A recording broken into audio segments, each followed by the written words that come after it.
right, welcome on in. Oh, I've got the wrong screen up. Hello, welcome on in to another episode of DCU Daily. I'm oh so curious. As you can tell, we're gonna start off with the Odyssey later on. We've got a packed show for you guys, from the Odyssey's latest box office milestones to Spider-Man, brand new day. The reviews are out. We have a Rotten Tomatoes score, and we also have to talk about, of course, really just how much money is it gonna make in its opening weekend, because it could vary from as low as 500 some odd million to as high as maybe 800 million. We'll break it down. We'll figure out, why that range is so wide and why it might be able to, bat on the top end of that spectrum. And then, of course, we will talk about Avengers Doomsday, the latest, the Russo brothers talking about how soon they're starting to produce and film. Well, they're already producing it, but how soon they're going to start filming Avengers Secret Wars. And, of course, we have trailers galore. It is a Tuesday. Ted Lasso dropped a new trailer for season 4. Onslaught, we got a new trailer. Children of Blood and Bone. Damson Idris may not be Black Panther, but he might as well be if you saw that trailer. So we've got that. We've got the latest Jumanji trailer, Jumanji Open World. That trailer only dropped a couple of hours ago. It's a special event Dwayne Johnson talked about. So yeah, we've got all of those trailers. We've got the quick hits. We've got Lanterns updates on that trailer, how well it's doing online. And of course, we're going to give you the latest from the Batman Part 2. Who's going to compose the score for the Batman Part 2. And we've got another set video from over the weekend where they were filming in Liverpool. So all that and so much more. To do that, of course, we're going to kick things off with the news. And let's hit that intro and get things started. It doesn't seem to matter what I do. I'm always number 2.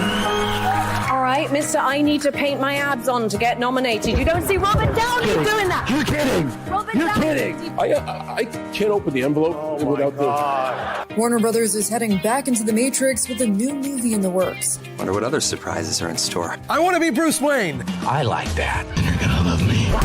There's the shot right there. That. Okay, we don't need to see chords. Right there. You look ridiculous. Well, not no more, he don't. What, dude? I can barely understand you. Your accent's insane. All right, welcome back to the show, the news. Let's get things started. I don't know if the news intro froze on you guys or what happened there, but it looked like it froze on me. So here we are.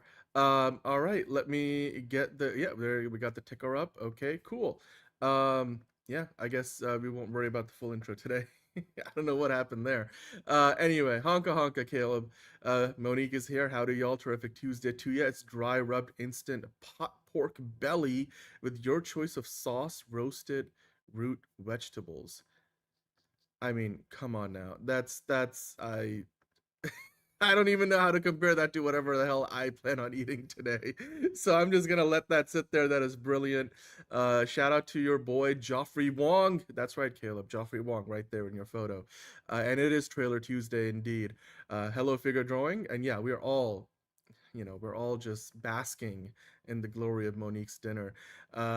I know I cut it off early. It kind of froze for me. I don't know if it froze for you guys. So I just didn't know what was going on there. Sorry about that. It was a technical issue on my side. It's kind of weird sometimes. StreamYard, they try to make updates. They mostly screw things up. So hey, that's all right. We're gonna get into the show. John will be with us hopefully later on. I believe he was running a little behind. But yeah, with that in mind, let's get things going here. I know it probably didn't freeze for you, but the problem is I couldn't tell where it was. So I had nothing, I didn't know what was going on. So yeah, you know what, since I'm running the tech side of the show, I just cut it off early because I thought it was stuck. So I'm sorry about that, Caleb. If you want the full intro, I'll give it to you later. Don't you worry. I might need to take a break for like my voice cutting out or whatever. But anyway, let's talk about the Odyssey. The Odyssey, of course, is the biggest movie in the world right now, maybe for another few hours, give or take, depending on where you live, because Spider-Man Brand New Day rolls out in a few hours from now, starting, of course, internationally on the Eastern Hemisphere, as it were, before it starts rolling out, crawling its way See what I did there? Crawling its way west, maybe swinging its way west. But hey, the Odyssey in the meantime is doing the business, and of course, according to Deadline, you can see here the Odyssey is now past the entire lifetime domestic box office run of Oppenheimer in just 13 days. Now, that's of course not worldwide, because worldwide Oppenheimer still has made more money. It made close to $1 billion. The Odyssey is currently in the 600 millions range, getting closer to 700 by the day. But it did overcome Oppenheimer's domestic box office, the entirety of its domestic box office run in just 13 days. It goes to show you just how much the American audiences are going to see the Odyssey. I mean, the IMAX, effect, as well as everything else around it.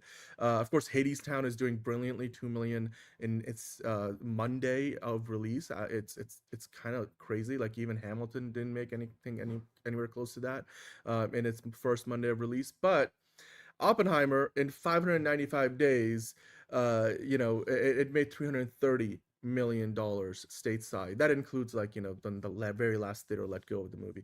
Now, the Odyssey in this 13 days has outdone the $330 million number. So yeah, I mean, this is now, it's at this point, like, what else is there to say, right? They say in the article, the filmmakers feature takes on Homer's epic poem, and well, it's not eased one bit. In its second Monday, it's brought in $14.7 million, and in Tuesday, it looks like by the end of today, we don't have the final number, but it's looking like another 16 million on what is one of the usually the less busy days of the week for the movies, but not for the Odyssey, and it is still the summer months. So and that means that by the end of today, the Odyssey has crossed 330 million, or I say 320 million. So by tomorrow, the Odyssey at this pace will definitely go past $330 million. So that would be in its 13th day of release. Not even a full 2 weeks it's going to take to cross Oppenheimer's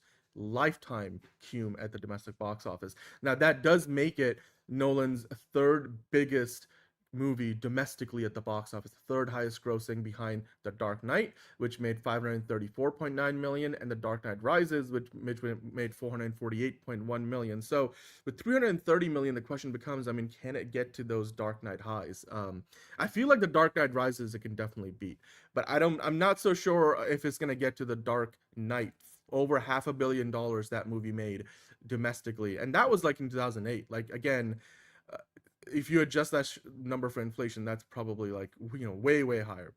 But hey, Steven, got ribs barbecue. That's awesome. Yes, indeed, SummerSlam.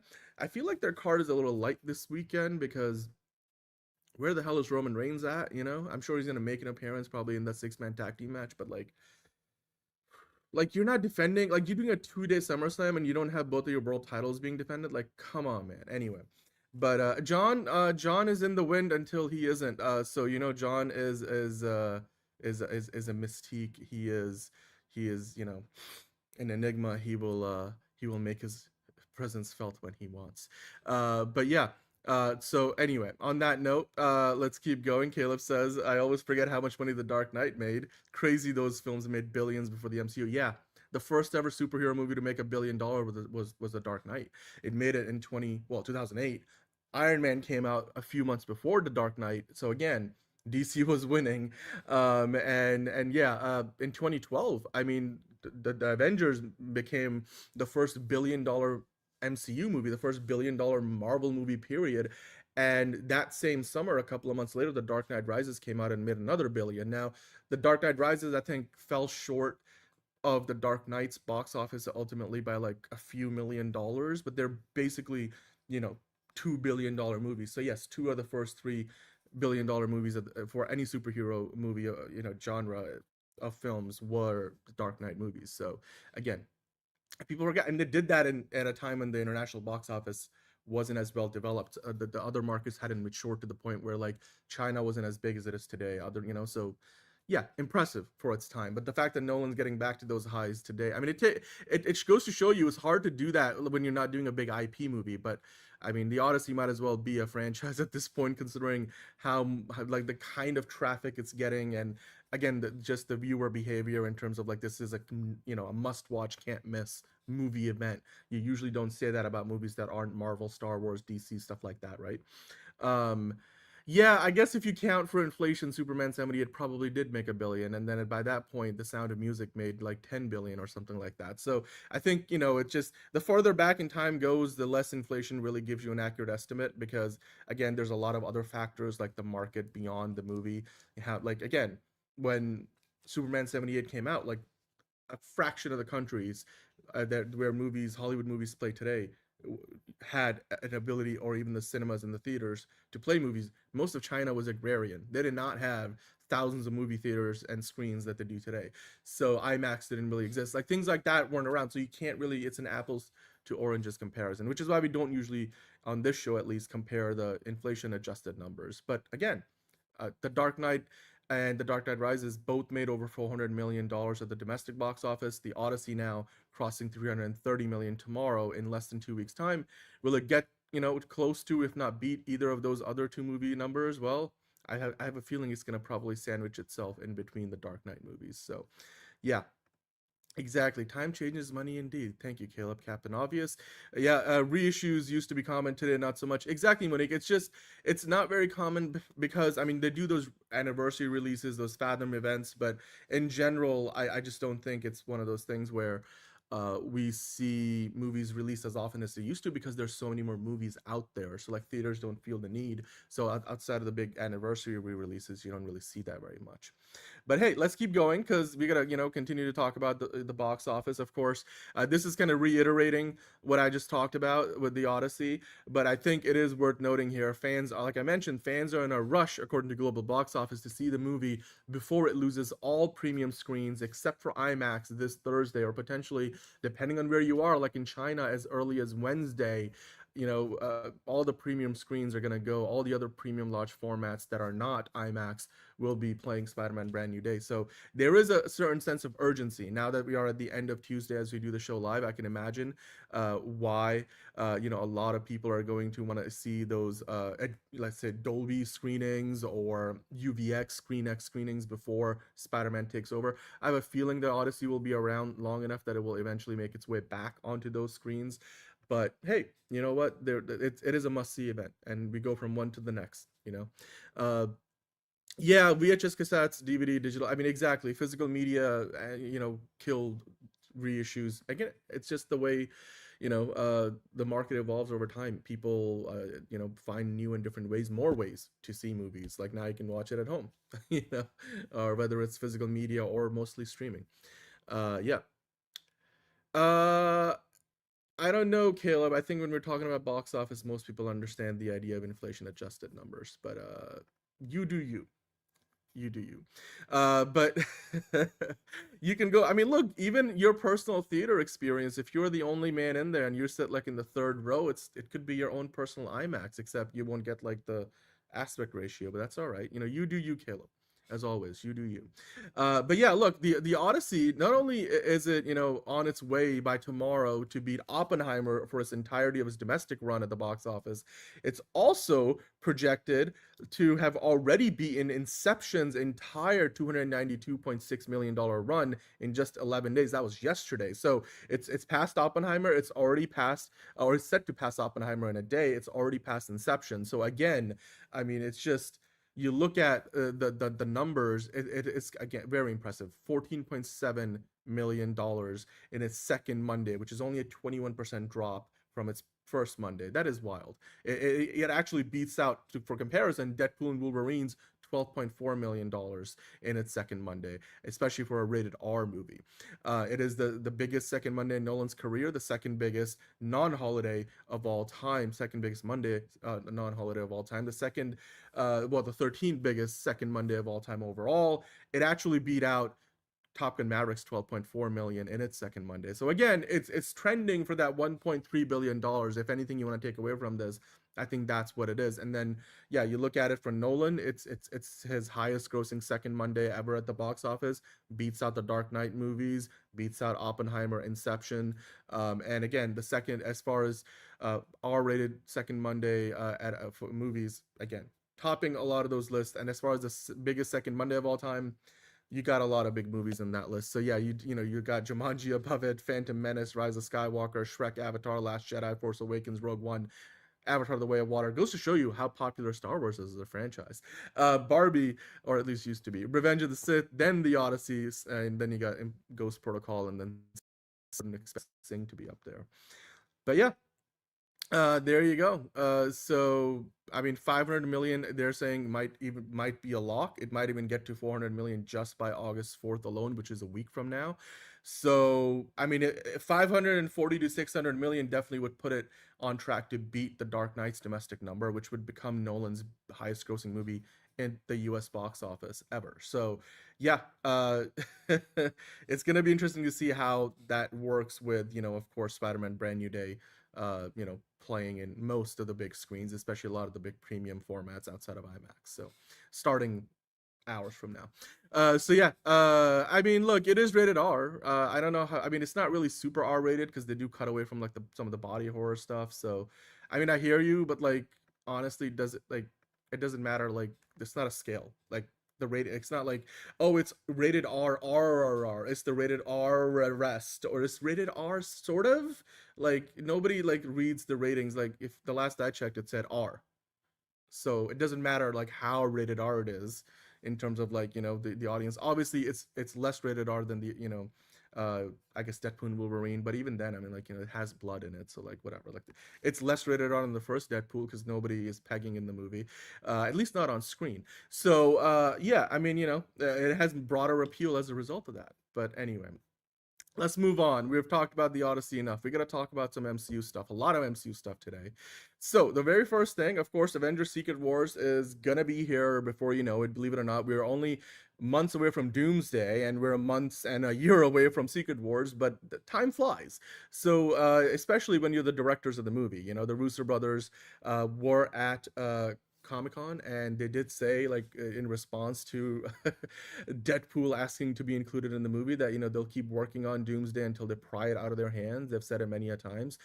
But Secret War, they're basically gonna go out of from boiling water into the frying pan, or whatever the saying is that I am blanking on, because as soon as they finish up on Doomsday, they have to move on to filming Avengers: Secret Wars. So they were just asked about it. They said it's coming up so soon it makes them sweat. So I'm just going to read out what they said. And this was from a Collider interview post Comic-Con. So they were saying, we are deep into finishing the movie. How deep is the question, Russo brothers? We are deep into finishing Doomsday, all of the grace notes, the music, working with Alan Silvestri's sound mix. I can't wait to see what his score is for this movie, because he's got to maybe try to evolve the Avengers theme and match it with like the Giacchino score of Fantastic Four, maybe like differentiate the new Avengers Thunderbolts theme with like the Sam Wilson Avengers, and then whatever they're gonna do with Doctor Doom. And they did talk about it, like they're can't wait until we get to experience what Alan Silvestri's cooked up for Doctor Doom's theme, which we've kind of gotten a hint of from SDCC Hall H, but I'd like to actually get the full track to listen to. But they are prepping Secret Wars. It's a complicated time in their lives, sure, but it's thrilling. All right, good for you, Russo brothers. But they are saying that cameras will be rolling on Secret Wars soon, so soon it makes them sweat a little bit. So I mean, they keep talking about like how things are so tight, and I'm like, I'm sure they're feeling the pressure because Disney wants them to deliver the goods. But hey, they said, this play I've been working on for a couple of years has been really important for me to do this, and then everything kind of worked out. So that was, of course, Evan Moss-Bacharach talking about Dog Day Afternoon, which Liz went to and reviewed on this show, because she got autographs from him, autographs from John Bernthal. So you guys are welcome to rewind back. I forget which episode it is, but I'm sure if you go back a couple of weeks, Liz was on talking about that. So, but yeah, the Russo brothers saying, Secret Wars gonna be here sooner than at least for them starting filming on it. It's so close that it's even gonna making them sweat a little bit. So there we go. Hello, D. Cole. All right. Figure Drawing saying Lupita was great casting. I think for the Odyssey, absolutely she was great casting. Spider-Man is getting legit review scores. I know. We'll get into that in a minute. Don't you worry. We're getting close to that. Let's hope Secret Wars looks better. Yeah, I know. I know. Kiko saying, did you see the Jumanji trailer that just released? Yes, I did. And we will talk about it later on in the show. Don't you worry. We will definitely get to it. It's on the rundown for today. So, but yeah, Secret Wars. They're going to start. I mean, I think they're going to probably start filming it by the end of the summer at the latest. Cause like, you got to imagine if it's coming out next December, it's probably going to take them a good 4 or 5 months to shoot it.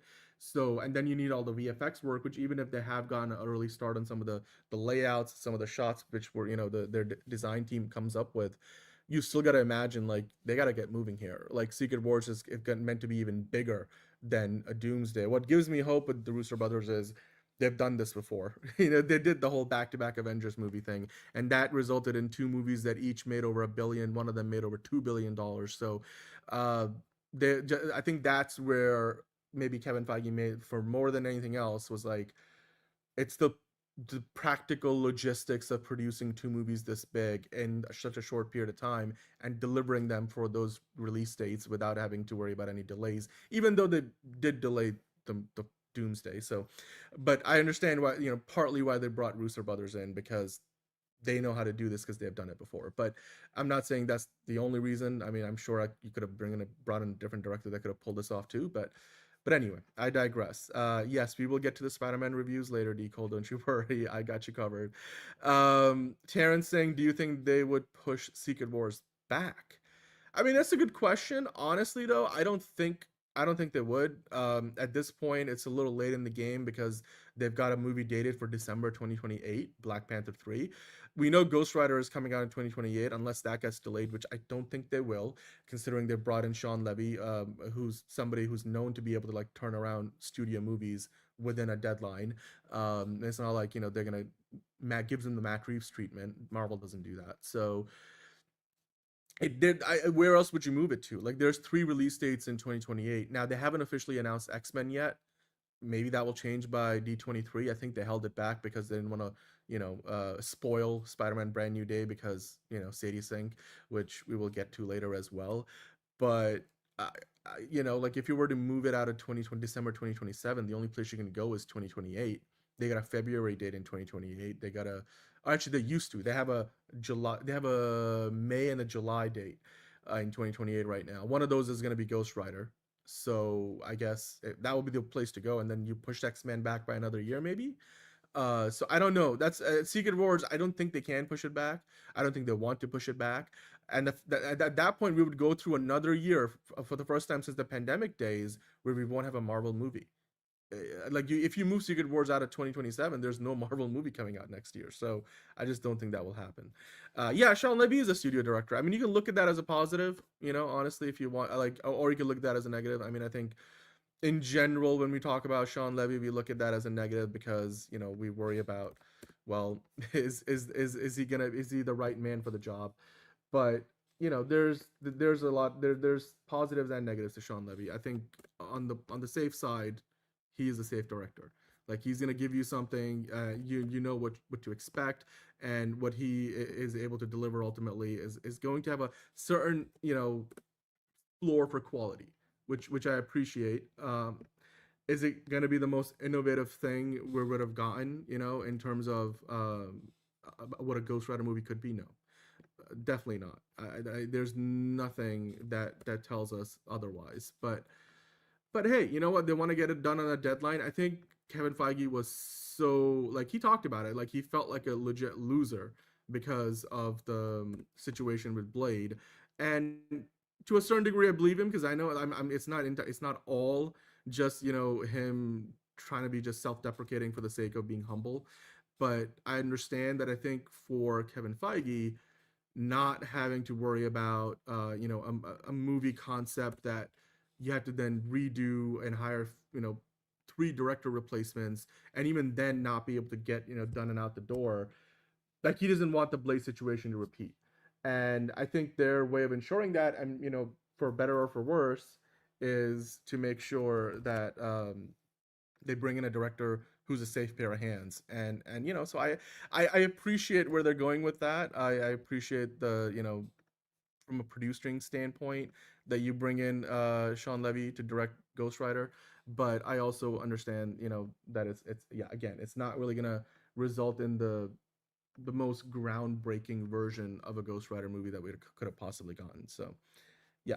But sorry, I kind of digressed there for a bit. Yeah, no, I know. Like it's you could find a middle ground. Ideally, you would get somebody like a Sam Raimi who can deliver within a 2-year timeline, and give you something that's got an auteur vision to it, and doesn't take 6 years. But they made the decision that they did, so it is what it is, and I'm gonna look forward to it and see what it turns into. Obviously, Todd Phillips did give us Joker for All You Do, so things there's a lot of nuances. Like, you can hire the right director, have the best actors, an Oscar-winning actor, and things could still go awry. We have seen that happen, like Joker for All You Do, for example. But yeah, it's hard to make a good movie, guys. It's hard. Yeah, Georgie is, I'm sure, going to be making lots of cameos tonight. Yeah, Georgie is a house cat. She's very down to earth. She is. She's closer to earth right now than I am. She's down to earth, literally. Johnny's saying, dude, can't do a Blade movie yet. We're getting Ghost Rider. Yeah, he failed big time. I know. Well, I mean, I'd hope that Kevin Feige still plans on bringing in Blade at some point. You have to, right? Like, I think the easiest place to introduce Blade would be Avengers Secret Wars, because you make a brief introduction, like here's Marsha Ali, and like as a post-credit scene. Can you imagine? Because here's the thing, Avengers Endgame did not have a post-credit scene, right? The reason why is because it was like the end. There was a finality to it. Everybody signed off, like from the original team and whatnot. But they're clearly making sure that Secret Wars and Doomsday combine for, like, they sort of want to conclude what's happened over the last few years, but then also kind of set up what's coming up next. So the Russo brothers, Kevin Feige, they've all said at Robert Downey Jr. that, we're gonna basically try to set things up for the future here. In fact, we'll talk about later, Robert Downey Jr. might be sticking around after those 2 movies too. So contractually, but that means to me there's most likely going to be a post-credit scene or 2 in Secret Wars. Again, that's my opinion, no inside knowledge, but I can easily see, them either teasing like a Midnight Suns thing or something Blade related, and then actually follow up on it, and that would be the way to like announce it to the world, and I was like, hell yeah, we got a Ghost Rider movie coming up. Whenever we get Blade, we got Blade once again in the pipeline, as well as, of course, they could tease X-Men and whatever else, maybe the young Avengers, the Champions movie, if they want to do that. Yeah, Georgie is really friendly. She is dog. She literally like follows me around. I don't know where she is right now. I'm sure she's no more than a few feet away from me. She's my shadow. She's a wonderful lady. So and I love having her around. Cricket, on the other hand, is a little more shy. But yeah, Decal saying who's going to be in Secret Wars. Well, I mean, Decal, who isn't going to be in Secret Wars, I think is the better question. I think it's too early to tell. Probably everybody in Doomsday and then some. That's the way I'll say it. Georgie might be in Secret Wars, right? I know. At this rate. But anyway, let's keep going. One other minor Marvel thing before we get into like the big Spider-Man stuff. Or actually, we have some Doomsday stuff before we get to the Spider-Man stuff. But one small thing here, it looks like there's a new Predator versus Punisher comic coming out soon, which pits the Yautja against Frank Castle. Hopefully I said that right. I'm not a big Predator guy. But yeah, Frank Castle is going to be in a bloody showdown with the Predator, so it sounds cool. Punisher takes on the Predator. New York City becomes a hunting ground when a Predator arrives looking for worthy prey and finds Frank Castle. As crime bosses fall, the body count rises, and the streets run red. 2 legendary killers violently collide in a brutal showdown featuring a murderer's row of underworld villains: Kingpin, Jigsaw, Silvermane, who was in Spider-Noir recently, the Owl, and more. This sounds exciting. Look at this.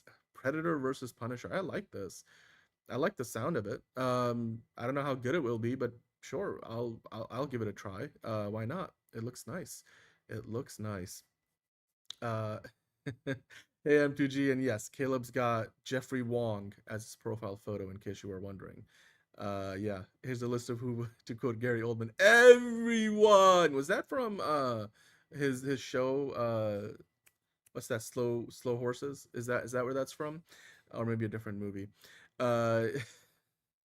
You know what? I don't know if Caleb's gonna watch those movies at all, figure drawing, to be fair. He wants to see Black Panther 3 though, so yeah, I mean, considering Predator is one of the easiest to survive villains, Punisher for the win. Yeah, that's fair, I suppose. Yeah, going off the Predator filmography. I suppose that's fair. Yeah, you know what? I wouldn't put anything past Frank Castle at this point. So, but yeah, let's keep going. Let me switch gears here. We go from talking about Frank Castle, who maybe we'll be talking about again later. So until then, though, let's switch gears. We gotta talk about, of course, Avengers Doomsday as we continue on with our MCU talk. That's maybe what we should call the segment that we do here on the show instead of MCU Weekly, because we do it daily. But anyway, Avengers Doomsday.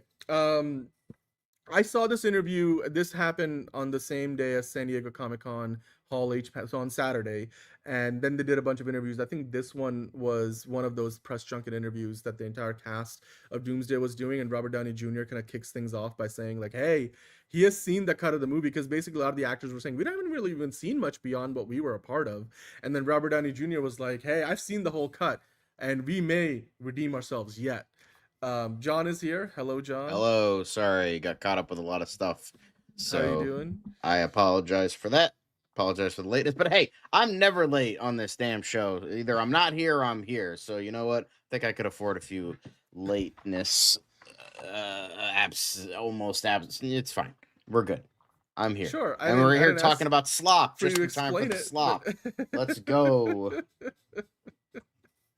No, there's no Deadpool 4 before Secret Wars. Kevin Feige said there's no movie between the two Avengers movies. That's confirmed.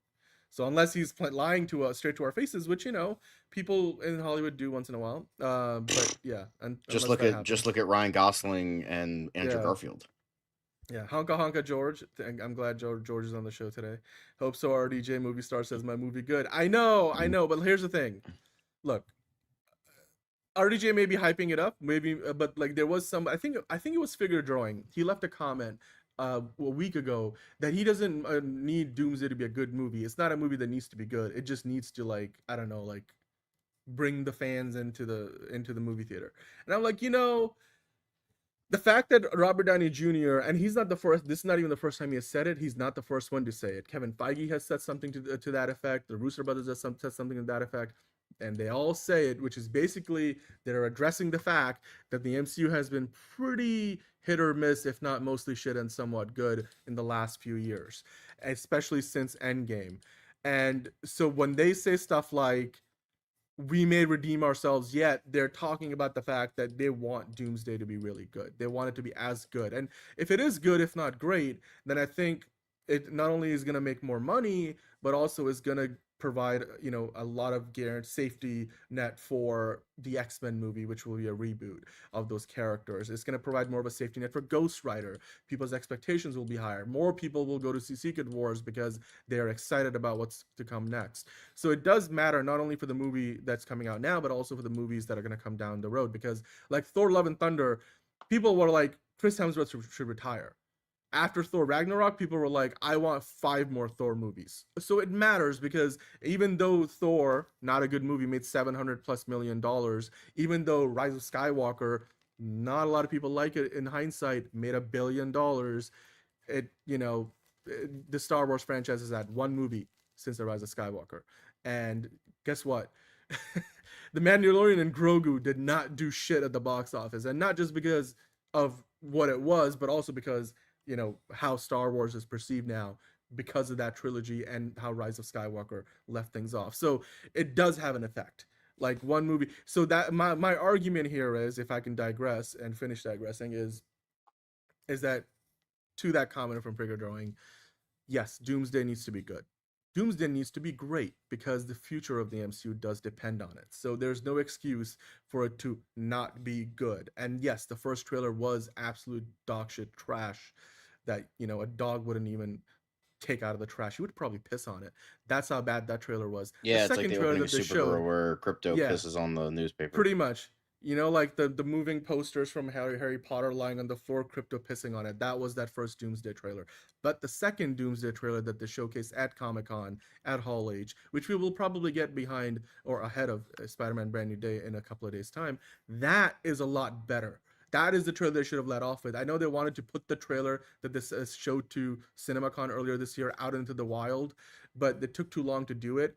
And if they put that Hall H trailer ahead of Spider-Man Brand New Day, as the reports are saying, then it's, again, another tacit admission from Marvel that they gone fucked up again and they need to clean up their act. So again, I'm being very harsh, but I'm saying it because At this Marvel point, you kind of needs it. have to be in a Yeah. world where Yeah. superhero movies are not an automatic check mark for Right.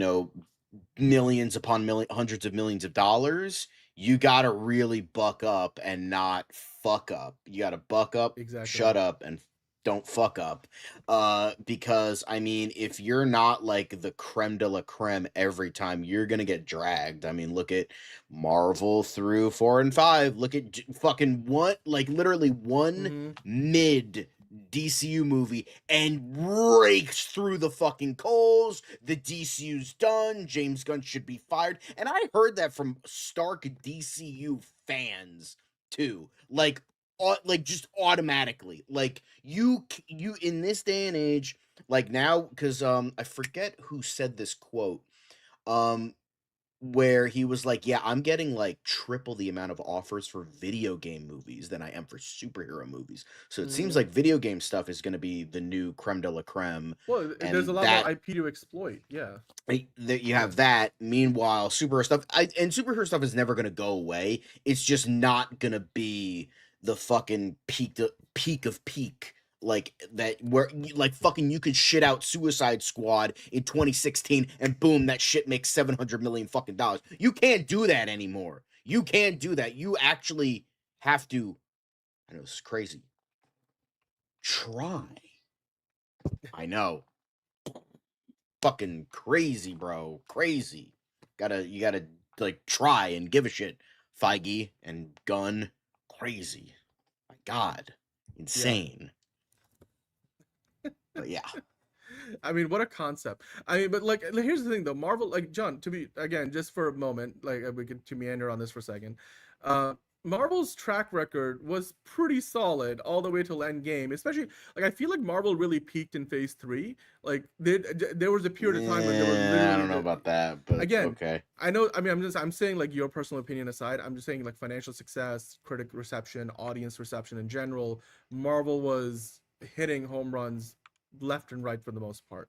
And then we got to this point where again, like after the Endgame came out, it just things kind of fell apart because I think they overplanned things. They tried to, and then it wasn't just over planning it. Clearly there was a drop in quality because they were doing so much that Kevin Feige wasn't able to oversee things.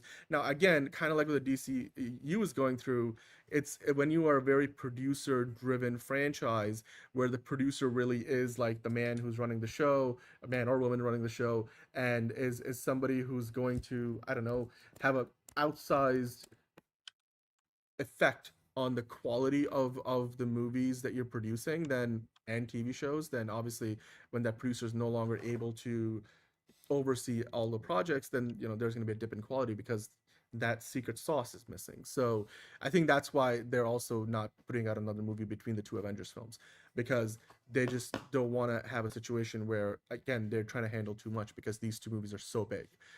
So I'm glad that they're going about it that way. If Doomsday merely manages to hit the mark with pacing and character development, is there a second part to that figure drawing? Maybe you were making another point. But yeah, I know superhero movies will never go away. The Westerns never went away. It's just now Westerns aren't really the dominant genre. I don't want the superhero movie genre to go the way of the Westerns, though. I think it's too early still.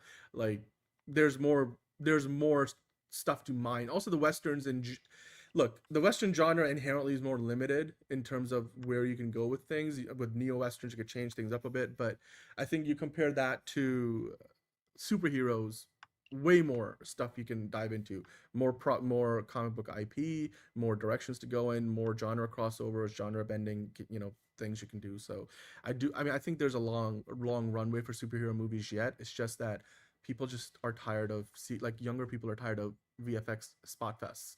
They want movies that actually feel tangible, which is why so many people are flocking to the Odyssey. A lot of young people too. It's not just older people and the adult audience. Yeah. So it's like Curry Barker said, like people will come. It's just people will come to like see good movies, and it's not like you can't just do like an onslaught of nostalgia and cameos and expect $1 trillion. Like that's not what it is anymore. So. Yeah, exactly. Exactly, because right after Endgame came No Way Home, and the plot was literally bibbity boppity boo. Here's fan service. Yeah, but I mean, look, and No Way Home worked though. You know, No Way Home made almost $2 billion. It's just I think it was not No Way Home necessarily. It was everything else since Endgame.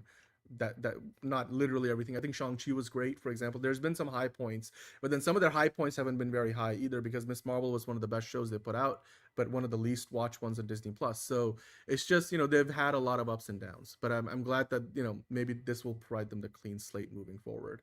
um yeah, look, I'm not saying that it needs to break the spectacle mold Doomsday does figure drawing, but like good synergy, yes, I think ultimately it just needs to be a good movie.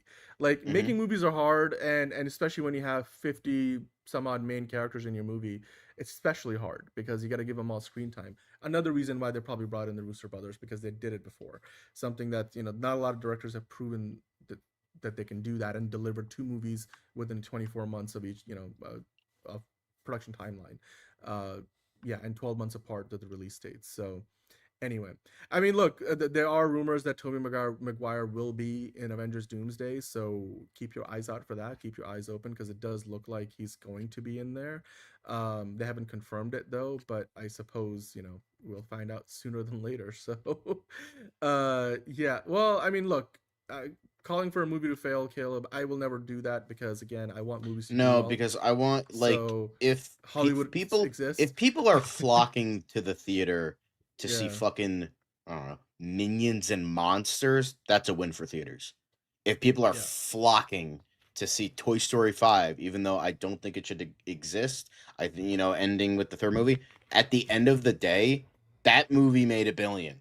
People went to the theater, and that's a good thing. Like we don't like I know that's maybe not great because it's like, oh, we're feeding IPs that shouldn't be fed. But the thing is, movie theaters are so fucking desperate for money right now that Yeah. going to see anything is a win for mainly the theaters. So, it's that's how I view it. That's how I view it. Like at the end of the day, like, Supergirl only making $125 million is not just like, oh, it's bad because, the second movie in the DCU sucked, or, Millie Alcock might not have a career, but it's not any of that. It's the fact that people didn't go to the theater to see it. But they still went to see Toy Story 5. They're going for the Odyssey. They're gonna definitely fucking be going for Spider-Man. But, it still, like, sucks because it's like Motor City, that was $30 million and opening weekend made it, like, $1.5 million. It's like, that's not great. But, just, I try to be like, let's have movie theaters thrive and have them win, and, I'll take what I can get. I'll take what I can get. Cool.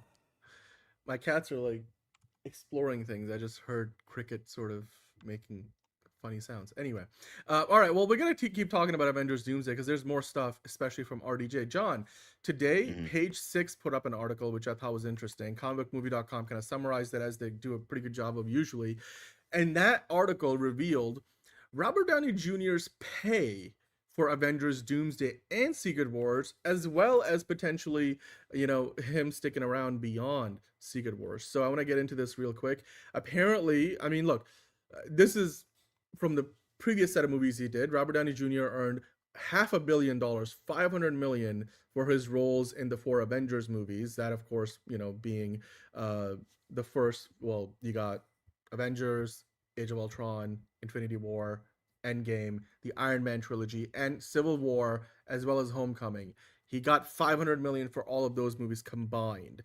Now, bringing him back for the upcoming Doomsday and Secret Wars, though, that cost Marvel a little bit more because apparently, according to Page 6, Robert Downey Jr. is going to earn $100 million for his work in Doomsday and Secret Wars. Chris Hemsworth and Chris Evans also raked in $40 million each for the 2 movies. So if you do the math on this, John, like comicbookmovie.com did, that's like $180 million just for those 3 actors alone. So I can't afford to move out of my fucking parents' house. I can't afford an apartment. What are we fucking doing? There's people that don't have access to clean drinking water. There is world hunger. What are we doing? What are we fucking doing?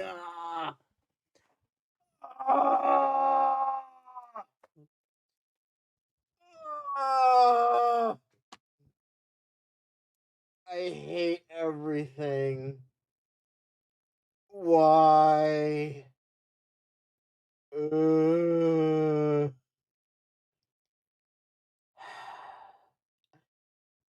Fucking life sucks, doesn't it? Capitalism, you know? It's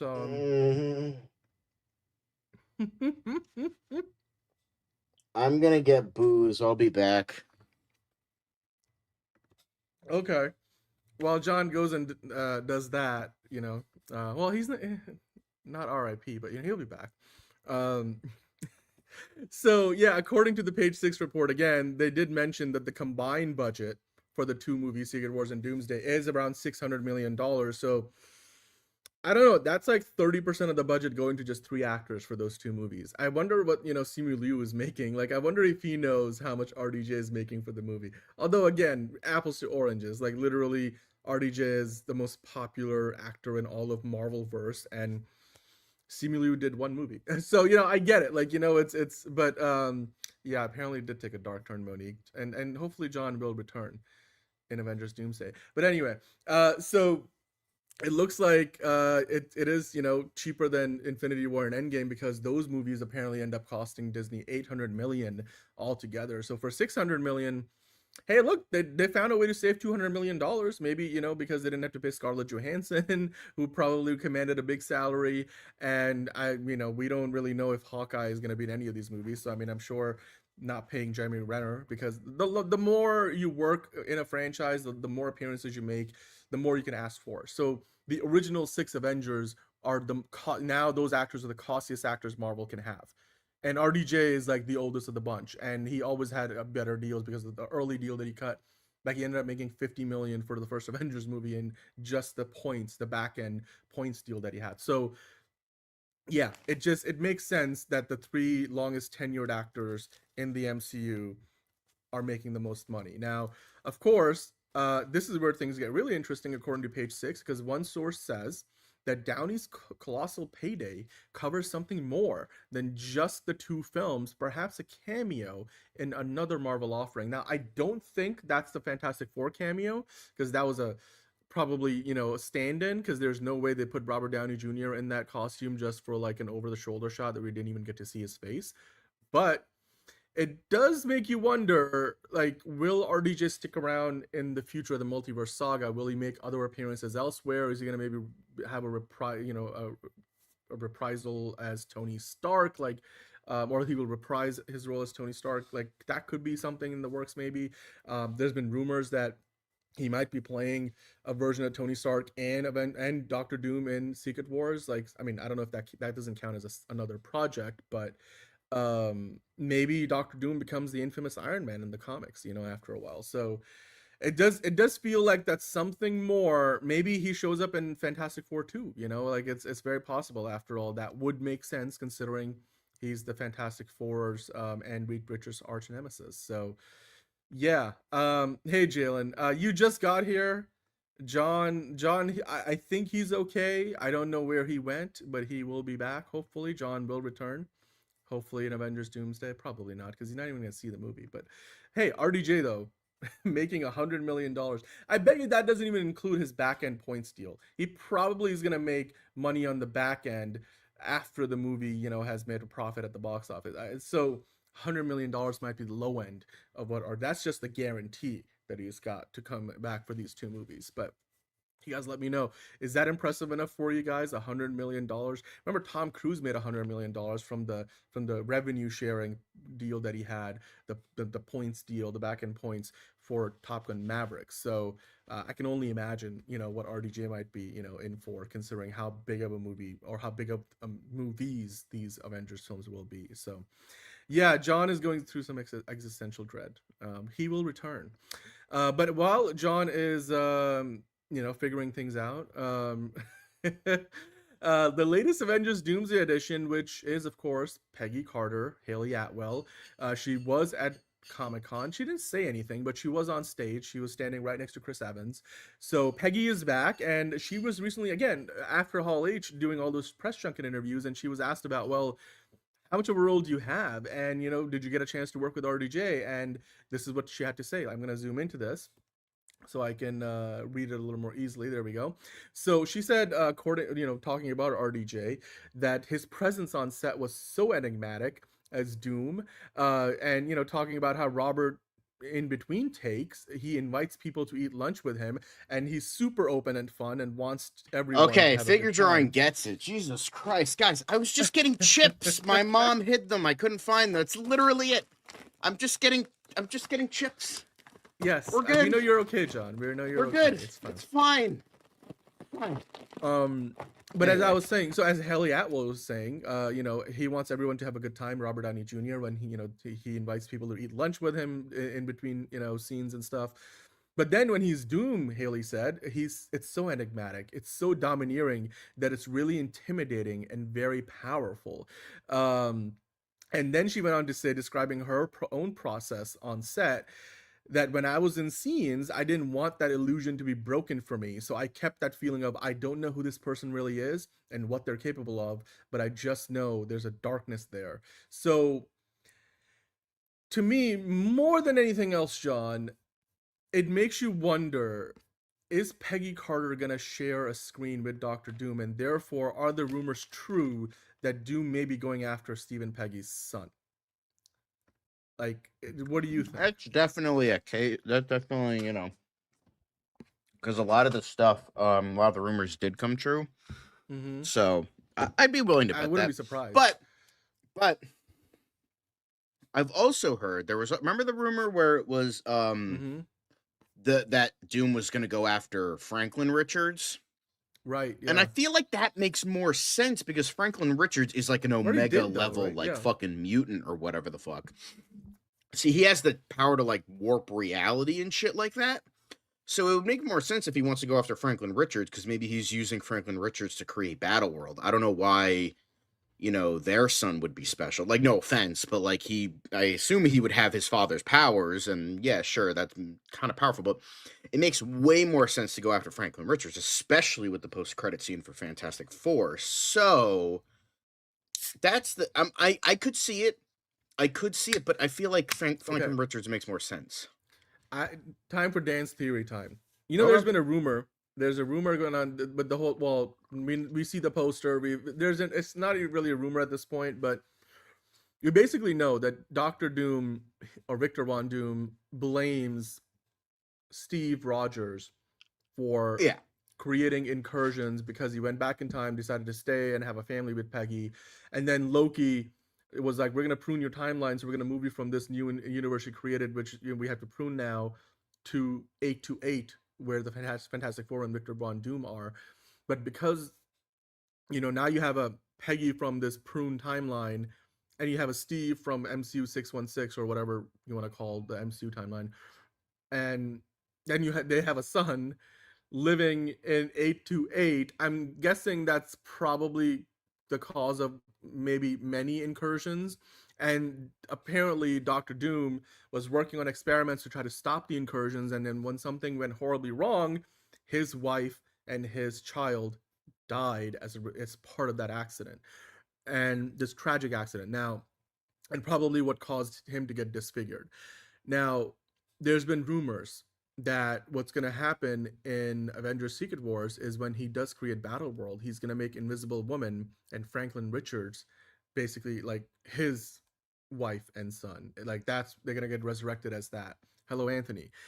But I'm going to say this. Remember, the Russo brothers have been talking about how Steve Rogers and Victor Von Doom will have a lot of personal animosity. Like basically Victor Von Doom is like taking the grudge with Rogers personally, even though Rogers probably like, who are you? I've never met you, but sure. Although he probably has heard about him in the 828 world. I think what Doom is going to do, instead of it being Sue Storm and Franklin Richards, that will be the wife and son of Doom in Battleworld. I think it's going to be Peggy Carter and Steve's son, because that, I think, would be more of that, like, why is Steve Rogers back? Why is he such a big part of the story? Why is Robert Downey Jr. playing Doctor Doom? It, to me, would be the way to go. And also, it would make sense, again, that, you see here, she's implying as much, Haley Atwell, that she's got a pretty big part in the movie, and she's playing at least a significant chunk of it opposite Victor Von Doom. So yeah, maybe you're right that he uses Franklin Richards' powers to help him create Battleworld, but I think in Battleworld his wife and son will be Peggy Carter and Steve Rogers' son. So that would be like, oh buddy, wicked sauce. Like, you want to connect it more directly to Endgame and that the audience of the past. This is my theory.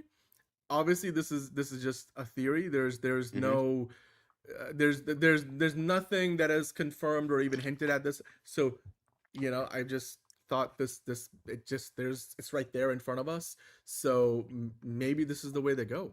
I think this could be the way, especially considering how much the Russo brothers probably want to again tie this into the previous Avengers movies. So, and it would I think it would, considering how little we really honestly care about the Fantastic Four as of right now in the MCU, I think if it's Peggy Carter and Steve Rogers' son that are like, Victor Von Doom's family in Battleworld, that is going to rub a lot more people the wrong way watching the movie and creating that animosity towards Doom than, if it was Sue Storm and Franklin Richards. So, because that would be more for the comic nerds, less so for like the average movie-going audience. So that could be a stroke of genius for the Russos if it works out. But then obviously it's a good setup, and then you got to find the payoff, and that will be probably Secret Wars. So anyway, we'll leave that theory there. One more thing about Avengers Doomsday before we get into the Spider-Man brand new day talk, because that's going to be a lot of stuff we got to get into. But as far as Avengers Doomsday goes, John, people have been talking about why Storm and why Jean Grey aren't in the movie. Famke Jensen came out publicly to say, they made a mistake by not bringing me back. Halle Berry was like, I don't think I'm going to be in the new movie, basically implying that, they didn't want to pay her enough for what she was asking for.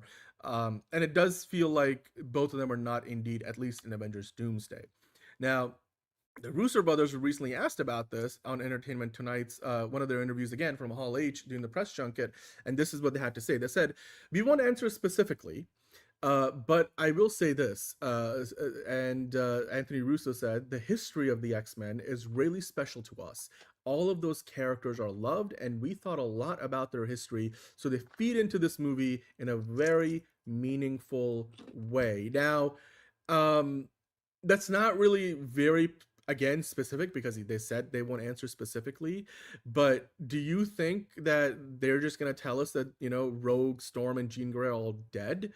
Or maybe they just weren't a part of the team that we get to see in Avengers Doomsday? That is a good question.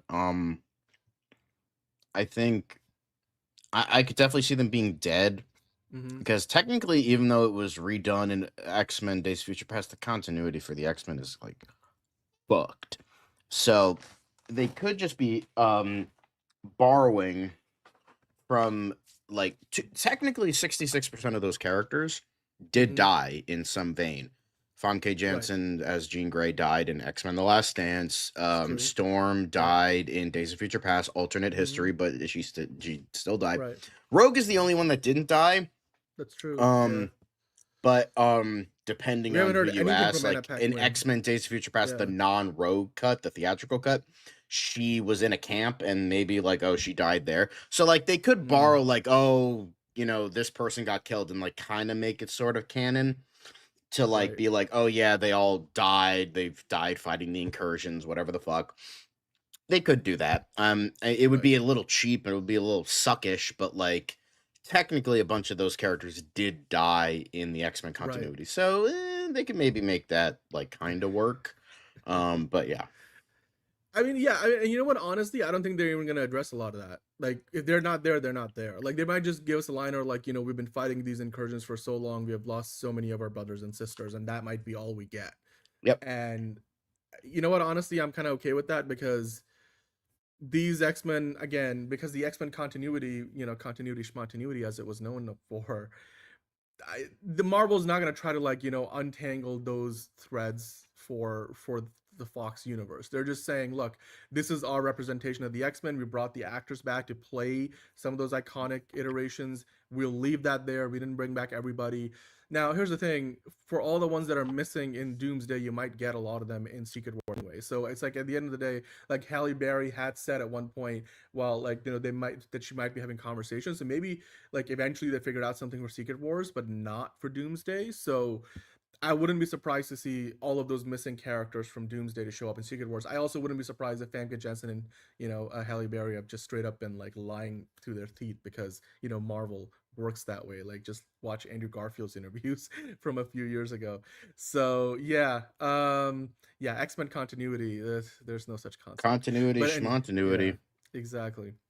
So let's talk about Avengers. Well, not Avengers. Well, an Avenger. Let's talk about Spider-Man Brand New Day, John. This movie is literally hours away from when we're doing the show live, depending on where you are. It rolls out in a lot of parts of the world, including China, on Wednesday. It rolls out here in the US on Thursday with previews. I'm going to see an early screening on later this afternoon on Wednesday, and I'm sure a lot of other people are as well, or some people might even, by the time they're seeing this, have already seen the movie. So let's talk about the box office. And I feel like there's some unprecedented stuff that might happen this weekend at the box office for Spider-Man. So let's dive into it, and then we also have to talk about the reviews, because the reviews are out, the Rotten Tomato rating is out, we got some social media reactions from the premiere last night, so we'll get into all of those things. But let's start with the box office, because Deadline is saying that Spider-Man Brand New Day is now projected for a $465 million worldwide opening, which would be the second biggest ever for Sony, because Spider-Man No Way Home opened to $600 million. So now that being said, they are also saying that this could be on the low end. Like they are saying this could go a lot higher. The estimates are a little conservative. Now, taking that Deadline number where they're pretty much saying 270 worldwide, around 200 million, a little under domestically, but it could go a lot higher. I think it can go a lot higher too, and here's the reason why. So exhibitors in China, John, are all in on this movie. Like you're looking at in the US over the course of its first first 3 days, it can do up to 250 million. That's an additional 50 on top of what Deadline was predicting. Abroad, it's going to roll out starting Wednesday. So by the time it gets to Sunday, the 5-day number could be 280 million. And it could go higher than that, because I think a lot of people are underestimating China. Like they're saying here, Luis Fernandez said, pre-sales overseas give a lot of reasons to believe these projections are actually conservative, and this time around China will play a big part, and the industry clearly isn't taking it into consideration, because remember, No Way Home did not play in China at all.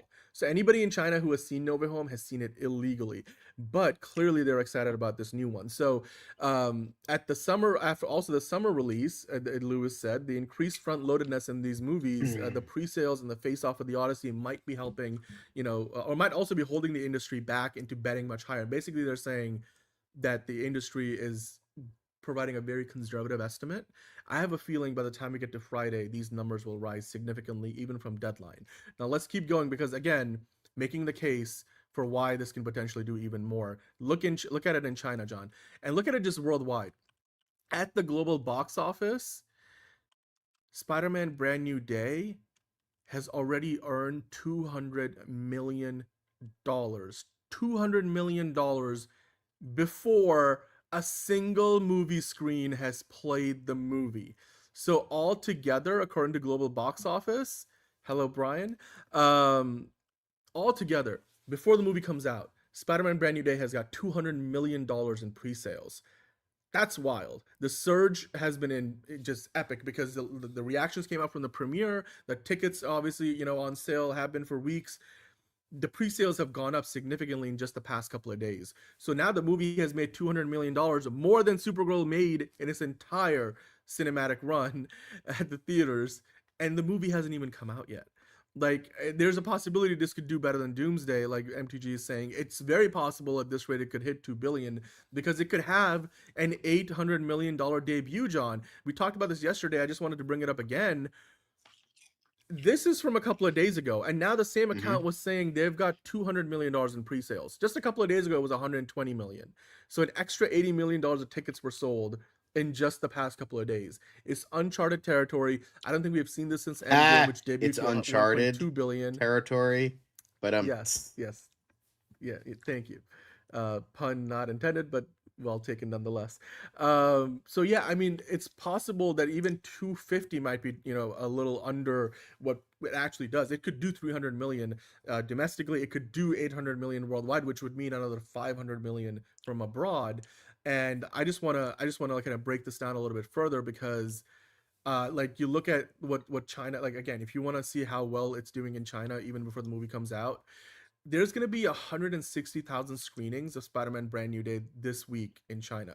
They've got like 10,000 screens, and it's just they've got like 700 plus IMAX screens alone. Remember, the Odyssey doesn't drop in China until August. So China and Japan, and I think maybe one other country, I forget which one, maybe Korea or Russia, are like the only countries where Spider-Man Brand New Day is actually going to have access to IMAX screens. And the biggest IMAX market in the world is China. It's got more screens than anywhere else combined, including the United States. Over 700 screens. They will have Spider-Man Brand New Day available to play in IMAX. So that's why I think it's going to do really well there. Now, we found out today the budget for the movie is $225 million, and they probably spent another like couple $100 million marketing it. But even if they are like over $400 million all in, it's like, dude, the break-even point is $700 million, and if it goes anywhere between 700 to 800 million, it's already made its money back in its opening weekend alone. We talked about that before. It's just the numbers are big. Like, you could say, Caleb, the film's box office run is chaos walking. Not really as good as what I did, but thanks for trying, Caleb. Thanks for trying. But on that note, John, I wanted to kind of put all of this in a little bit of context, historical context. How big is this opening for Spider-Man? Because remember, a lot of movies don't make their money back in opening weekend, don't hit the break-even point. They're not in the black until a few weeks later. So let's take a look at the 7 biggest opening weekends of all time and then see how that compares to what Spider-Man Brand New Day could be. So let me go through this real quick. Avengers Endgame, John, was made for a budget of $356 million. They spent $250 million marketing it, which is the most Disney has ever spent on marketing a movie. That movie made $1.2 billion at the opening weekend box office, which meant, and if you do the math, like you combine the production and marketing budget, multiply it by 1.5, which basically gives you the amount of money that the studio gets while giving the theaters their cut to break even. Avengers Endgame had already made $314 million in profit just in its opening weekend. So it's wild. I mean, obviously one of the highest grossing movies of all time, 2 currently on the list. It used to be 1 for a bit. And then Avengers Infinity War, John, which was made for another $316 million, marketing $175 million, which was, until Endgame, the biggest marketing budget Disney had for any movie, made $640 million and some change in its opening weekend. So technically Avengers Infinity War did not break even in its opening weekend, but only by less than 100 million. And it clearly got there a few days later. Like, it didn't even take until the next weekend to get there. Now, Spider-Man No Way Home, which was the last Spider-Man movie, they spent a little less money on it, 200 million versus 225 for Brand New Day. Sony spent 150 million just marketing it, one of the higher end, on the higher end of their marketing budgets. That movie has the second biggest, or the third biggest opening weekend of all time. Actually, no, the third biggest opening weekend of all time. 600 million. Only the second one to actually make a profit. Yeah, 75 million in profit. Spider-Man No Way Home had made its money back and then some in just its opening weekend. Then you go to Zootopia 2, which came out last year, is now the highest grossing animated movie of all time, made over $1.8 fucking million. Sorry to swear, but holy shit, Zootopia 2. Well, if we count Ne Zha 2, it's second, but like... we're not counting Ne Zha 2, but like, production budget $150 million, marketing budget $120 million. That's small potatoes compared to those Avengers movies, by the way. And that movie made $560 million in its opening weekend, made $155 million in profit by the time we got to Monday. It's a great film. Honestly, Zootopia 2 is a lot of fun. And the fact that it made that amount of profit is about half of what, by the way, Endgame did in its opening weekend in profit. Now, Fate of the Furious is the next one on the list. This is like the fifth biggest opening weekend of all time. You don't turn your back on family.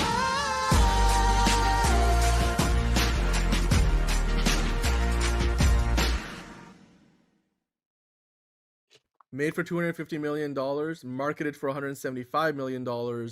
Its break even was like a little more than 600 million. So it made 540 in its opening weekend, but it needed to make another 95 million to break even. So again, kind of similar to what happened with Avengers Infinity War, but a few days after the opening weekend it made that back. But again, not even the highest grossing opening weekends, most movies don't break even. You look at ultimately what we found out, Star Wars The Force Awakens, John, they spent $536 million making that movie, and that's after over $100 million in production tax credits from the UK. And then they spent another $225 million marketing it. It made $528 million in its opening weekend, but that means its break-even point was like 1.2 some billion dollars. So it had another $600 million to go. Now, ultimately, the movie ended up making like over 1.5, I think close to 2 billion. Or so it's like, yeah, the movie made back its money eventually, but in its opening weekend alone, not that much. Now, you go from that to Jurassic World, the seventh highest opening weekend of all time, made for a relatively paltry 150 million and marketed for a relatively paltry 75 million, managed to make another $500 million, 525 million in its opening weekend. Huge. And Jurassic World made back its budget and its entire spend from the studio in its opening weekend, and then some, an extra $188 million in the coffers just in profit. So remember now, you got 3 out of the 7 movies so far. Avengers Endgame managed to make a profit in its opening weekend. Spider-Man No Way Home managed to make a profit in its opening weekend. And then, of course, you got Jurassic World that managed to make a profit in its opening weekend.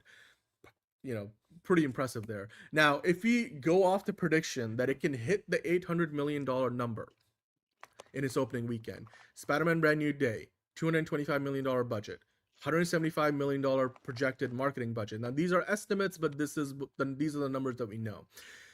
And it's projected to open to as high as 800 million. Now, you do the break-even math times, that production budget, marketing budget by 1.5, you get the number 600 million, because Sony is all in 400 million on this. So 600 million being the break-even number. If it goes as high as 800, Spider-Man Brand New Day would have made a $200 million profit in its opening weekend, which, John, would be the highest number only behind Avengers Endgame, which made over $300 million in profit in just the first weekend, because it made $1 billion in its opening weekend. But now, even if this number goes a little lower, like even if it makes 700, that's $100 million in profit. If it makes 600 million, if it basically, breaks even with, pardon the pun, basically if it breaks even with Spider-Man No Way Home, like if it just replicates what Spider-Man No Way Home did, makes $600,500,000, that would be break even. Like this number would zero out. Basically, Sony would be like, we made our money back. If this movie stopped playing tomorrow, we got the money back that we spent on this. So, John, that's what we're talking about here. Unprecedented. And this, by the way, this opening weekend, if it is an $800 million opening weekend, it would automatically climb up the list and be only behind Avengers Endgame. Also be the second most profitable opening weekend for any movie ever. So it's wild. I mean, figure drawing is, I'm sure you meant to say 812 million. You said 812,000, but I'm sure that's what you meant. So, yeah, I mean, John, what do you make of this? Like, do you think it's going to make 800 million, or do you think we're looking at somewhere on the low end of that 600 to 800 million dollar range?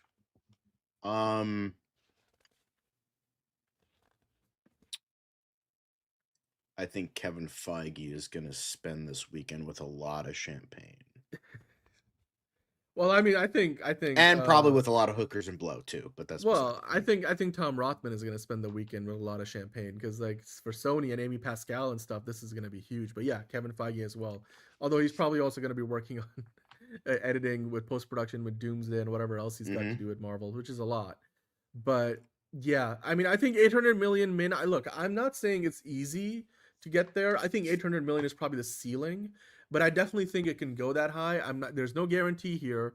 If I were a betting man, I would say it's probably gonna do better than No Way Home, but it's probably gonna come just under 700 million. But even then, it would have broke even with everything Sony spent on this, and then some. It would have made a profit in its opening weekend, which again we've talked about.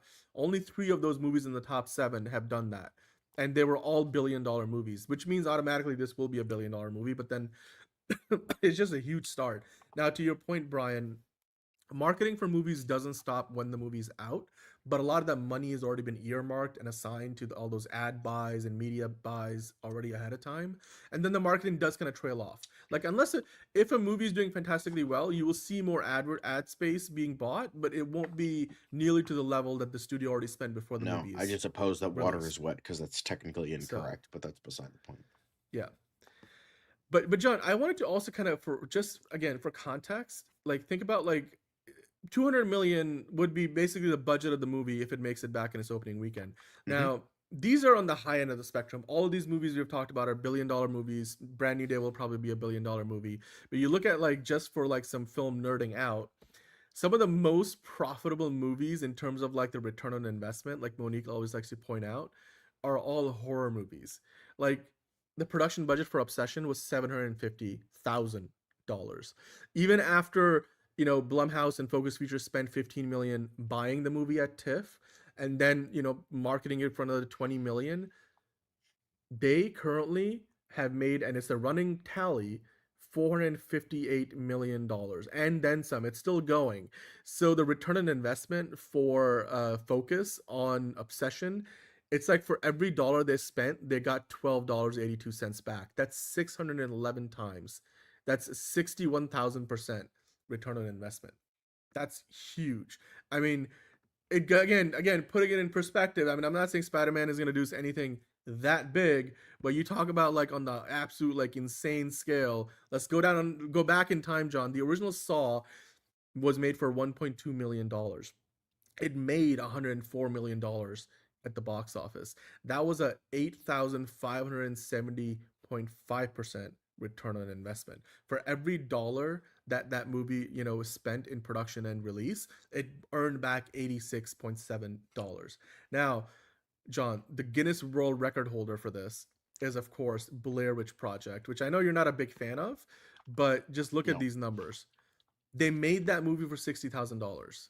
Like, that's like, if you and I work really hard for a few years, we could make a movie for $60,000. And the production, maybe you can, and I'll like give in like $100, and then like that's where we're at. Sure, but like even when you add like all the marketing and stuff, because then like a big studio like released it, so like it became a Sundance acquisition for Artisan, and they spent like another $500,000 to $750,000 releasing it, but then it made $1.5 million in its opening weekend. Again, you know, not a huge number, but its final gross was $248 million. John, it's the world record. The ROI on Blair Witch Project was 414,000%. That's a Guinness World Record for the highest box office to budget ratio in film history. Now, look, I'm not saying Spider-Man is going to do anything like this. It's not. But Spider-Man Brand New Day, if it opens to 800 million or anywhere close to that number, that's just, again, it goes to show you how rare that is, whether it's for a movie that's going to make $1 billion or a movie that was only made for $50,000. Like it's rare. Like these things are the Blair Witch story is legendary. The Saw box office story is legendary. Obsession right now is doing legendary numbers. So again, like Anthony was saying earlier, the movies are back. And this is good to see, because I think this is a great sign for what's to come down the road. And hopefully that means, you know, like Man of Tomorrow, the Batman Part 2, both of the Avengers movies. I want Starfighter to do well, because that will give me more confidence in what will happen with, of course, Ghost Rider. So I'm hoping that does well as well. But yeah, let's keep going. So we got, we got to talk about, now that we've talked about the box office, which I think I've made my point, Spider-Man Brand New Day could have the biggest opening of the year and potentially a record-breaking opening weekend. It could make as much as 800 million in just in its opening weekend. Now, with that in mind, the review embargo dropped today. Yesterday did the world premiere, so we got first reactions from the world premiere. Let's start there for a second, because I want to get through the world. Let me get rid of that echo. There we go. I want to get through the first reactions for the world premiere, and then I'll get to the next stuff. Now, I think I had the wrong thing up on screen there. There we go. So here are the first reactions to Spider-Man Brand New Day. This is from, and I'll just go through a couple of these from the world premiere. The Hollywood Handle was saying, super emotional, heartfelt, packed with unforgettable moments, amazing direction. It perfectly captures what makes Peter Parker such an enduring hero. I left the theater completely blown away. Now, we'll go through the reviews in a minute, but Christopher Gallardo said, Spider-Man Brand New Day is sensational in nearly every aspect. Destin Daniel Cretton brings a strong story with many moving parts. Tom Holland and Zendaya all confidently reveal new shades to their characters, and the surprises are quite welcome. And then Sean Chandler said that Spider-Man Brand New Day is a New York City-centric, more mature Spider-Man movie I wanted. Punisher and Spider-Man are great together. There's lots of fun twists. It's a little overstuffed, which will be a theme later on. And I think we have a new comic book third act trope, which I'm interested in finding out what that is, actually. So, but Sean did walk out very satisfied and said fans are, our fans will be very happy. So that's cool. That's good to see. Now, those were just the reactions, right? Now, today, the review embargo dropped. So let me go through Rotten Tomatoes. They gathered up the reviews for us. So let me go there and let's go through those reviews. So what are the critics saying? The first reviews for Spider-Man Brand New Day are calling it the most grounded, mature Spider-Man story yet. It's another winner with emotionally satisfying performances, ambitious action, and a few surprises. So let's kind of, dive into this. Is it another must-see Marvel movie? Well, according to, Inverse and Hawaii Tranbui, sorry if I pronounced that name wrong, it's an emotionally stirring, dynamically directed Spider-Man movie that gives us the Spidey we want. You got Allison Rose saying it's as one of 2026's most anticipated feature films. The movie certainly doesn't disappoint. And then William from The Wrap saying, we don't get many great MCU movies anymore. This is one of the highlights of the whole franchise. Feels amazing. Thank you for that, William. And then, of course, you've got Travis from Punch Drunk Critics saying the Tom Holland era Spider-Man just keeps getting better. So, hey, that's a good sign. Brand New Day is watchable without ever being transporting. So that's a bit mixed from Owen. David Rooney the from bar Hollywood is low. Reporter. Well, David Rooney saying it should give fans what they want, which is a good start. Again, a little bit more of a mixed thing. Now, how does it compare to other Spider-Man movies? Well, Owen said, coming after No Way Home, Brand New Day can feel like a bomb of contemplative drama. Interesting.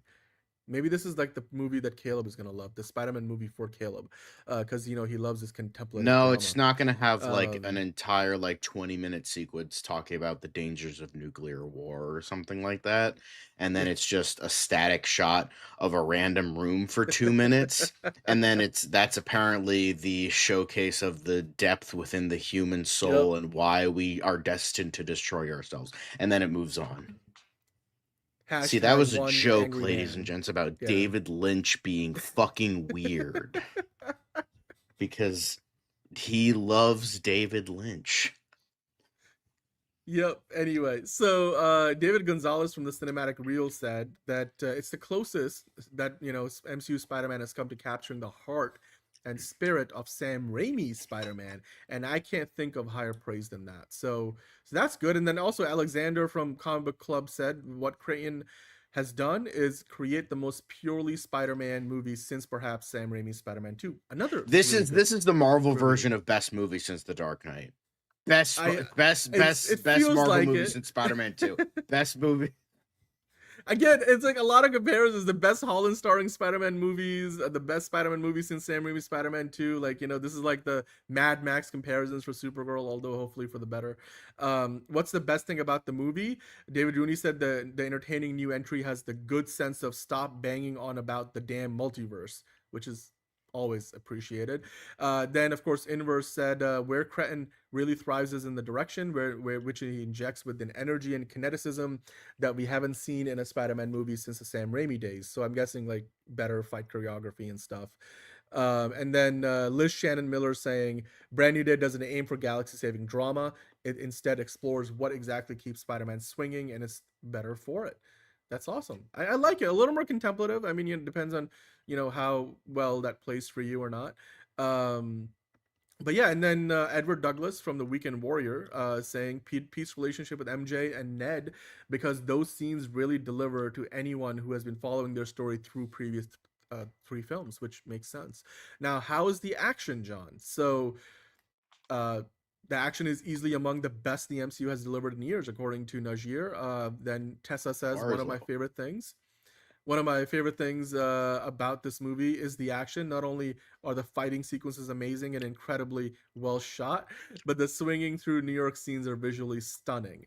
Then we got, let's see, David saying Destin Daniel Cretton leans more heavily into practical filmmaking whenever possible. The result is a series of ambitious set pieces that demand remarkable precision from everyone involved, and the execution is consistently outstanding. And then David Rooney from The Hollywood Reporter saying there's some spectacularly choreographed, gravity-defying wire-fu fight action, which, dude, Destin Daniel Cretton is known for that. That's what made Shang-Chi so memorable. And I'm really glad we saw the behind the scenes of how they did the hand sequence in the prison scene. So you're getting great action. You're getting a lot of that, like, wire fu fights action sequences, which, dude, didn't you always want to see that kind of fight, style choreography in a Spider-Man movie? Because I feel like it's a perfect match in heaven for the kind of villains that Spider-Man should be facing. So I like it. This is a good sign.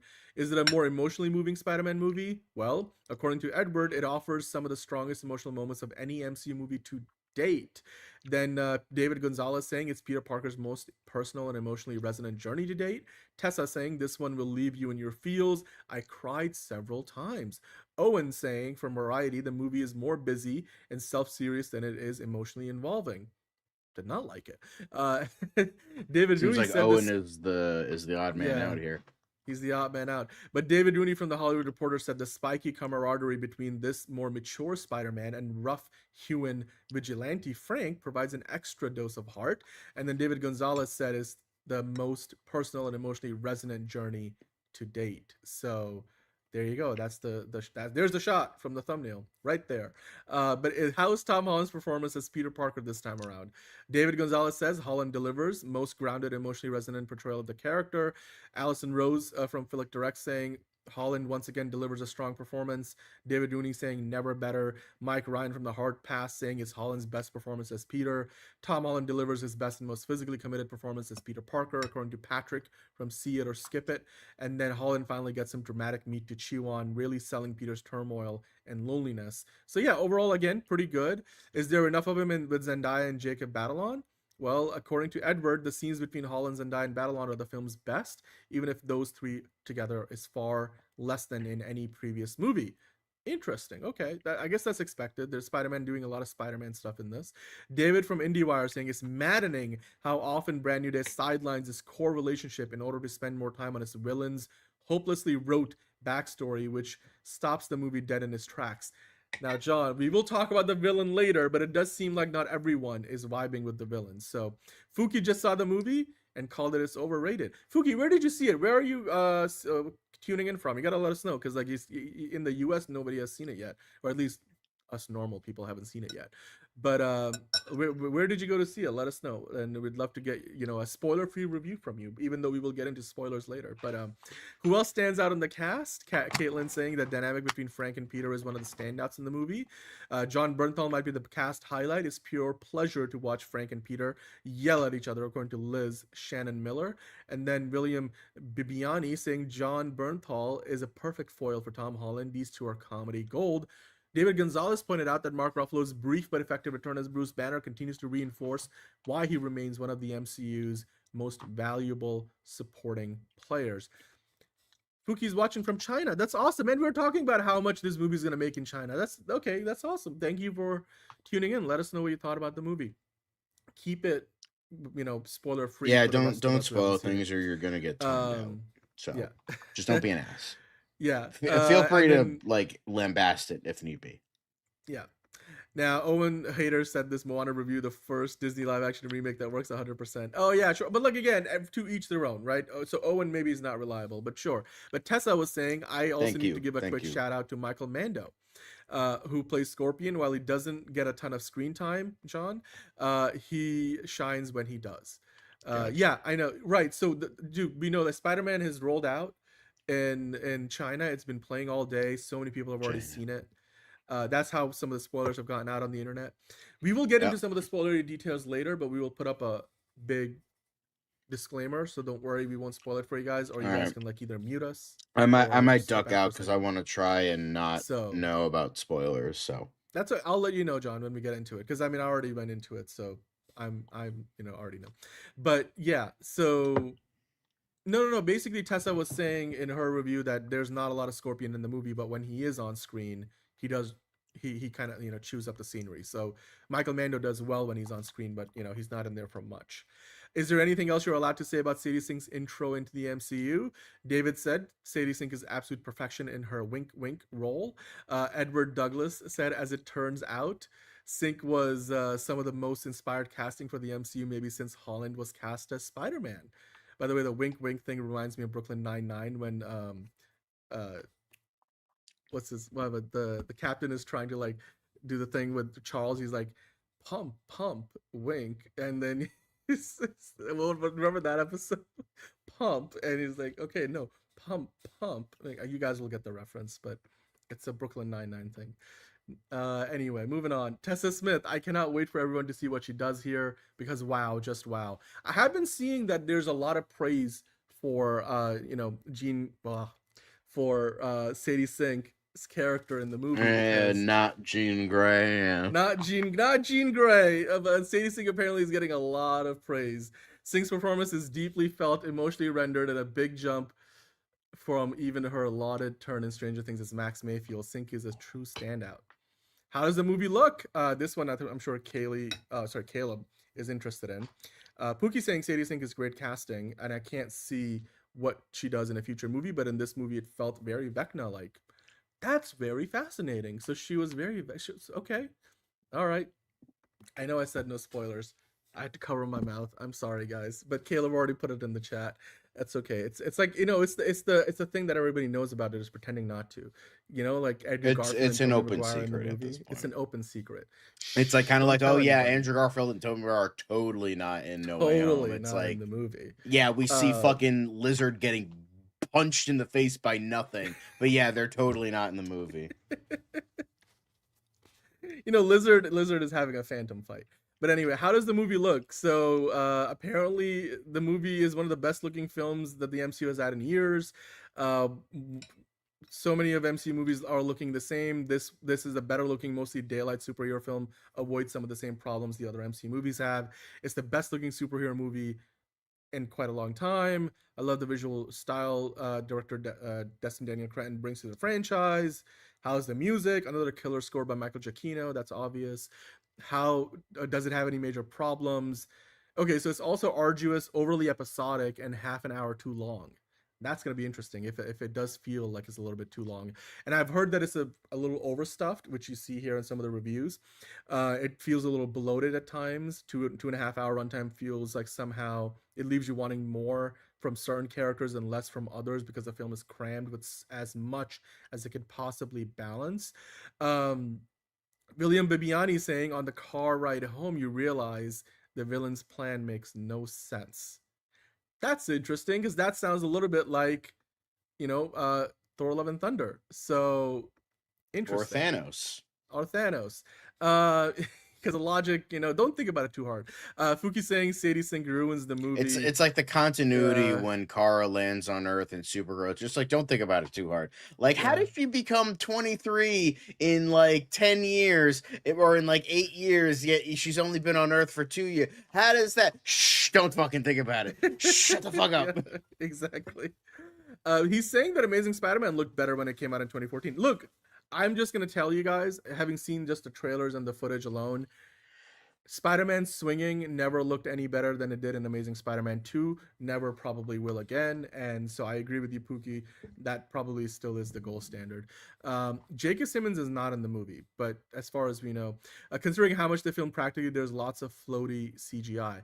Well, yeah, I mean, it's with these movies, it always turns, like sometimes they'll film it, but then they will still... Fukiu? I don't know how you pronounce your name, but...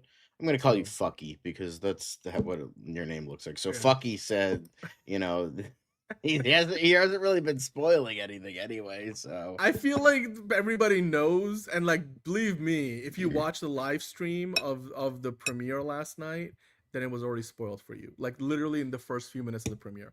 But anyway, will it tide us over till Avengers Doomsday? Well, David is saying this is truly the blueprint for Marvel's future, then perhaps Brand New Day has finally arrived. Caitlin saying from Bleeding Cool, the movie gets the job done well enough, but whatever magic Marvel wants to capture, recapture, or even create hasn't happened yet. Maybe Doomsday and Secret Wars will be the things that really tie this whole messy phase together. And then David Elric from the IndieWire saying, by the end of his latest solo adventure, the MCU's prevailing need to stall for time has forced Spider-Man into a situation that feels miles removed, from the wrenching predicament he faced at the start. So again, a movie that feels a little messy, overstuffed, John, but for a lot of people apparently it was still really fantastic, to the point where if I refresh this, it did drop below 90% earlier today, but it looks like it's back up to 90% certified fresh with 142 reviews. Spider-Man Brand New Day is certified fresh, and you can see here even more reviews. Let me actually kind of go back for a second because I wanted to look at the average rating, because that's something we talked about. Supergirl's average rating was like 5.8 out of 10. So far, the average review is 7.7 out of 10. 14 rotten and 128 fresh. So that's pretty good. I feel like that's pretty solid. Fukiyu saying this movie felt like a Spider-Man Lotus with a $200 million budget and an Adi Shankar script. Ooh, that's a rough one. So you really didn't have a good time with the movie. This movie is very Bat in the Sun coded. Oh no, I really hated the dialogue. Oh my god, don't tell me that. Bat in the Sun is so dumb. It's a lot of monologuing. It's like that's why comics shouldn't be word for word adapted into movies, because you write for the comics differently than you do for a movie. Angelica saying, I've already watched The Odyssey and Evil Dead Burn 3 times. I'm satisfied with what I watched. That's awesome. We're gonna talk about Evil Dead Burn Hopefully later. with less racist dudes in it. Yeah. Like it's cute, but it doesn't feel like a movie, more like a big budget fan film. Okay, Fuki. So I mean, was it, do you think it's because of the little villain montages that that happened in the movie? 7.5 seems realistic. I think 7.7 is where we are at right now, MTG. So I don't know if that's gonna drop or not, but Fuki's getting MTG a bit worried now. So, well, you know what? That's why like we all go to see the movie ourselves so we can judge it for ourselves, Yeah. right? Because ultimately that's what matters. Here's Now, the thing. I'm just hoping for like a movie that's better than like most of the MCU. Like if it's like on the same level as No Way Home, which is like a solid 7.5, like I'll view that as a win. Like as long as it's better than the garbage of fucking Homecoming and Far From Home, I'll view that as a win. I'll take it. Yeah, I hear you on that one. So on that note, John, you sent this to me earlier today, and I feel like it's relevant, especially now that Fuki's saying it kind of feels like a fan film, almost like a video game rather than like an actual movie. According to Destin Daniel Cretton, the Spider-Man Insomniac games, or the Insomniac Spider-Man games, really did inspire a lot of the action in the movie. He said, I'm not a gamer, but I played the game, surrounded myself with people who are obsessive gamers, and the stunt team would do great screen grabs of plays from the game and then bring it in and say, like, can we pull this? Hey, who's that lovely person who left that really nice comment at the top there? Why don't you hit see more? Because I think that views my thoughts on that. So that's like, it's just I just love lampooning Ronald D. Moore for being a fucking dipshit, and then Cretton being like, peak, bro, peak. So cool.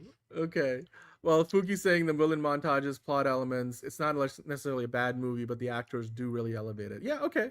M2G, don't worry. I think the movie will be okay. 7.5 out of 10 would be a triumph for most people.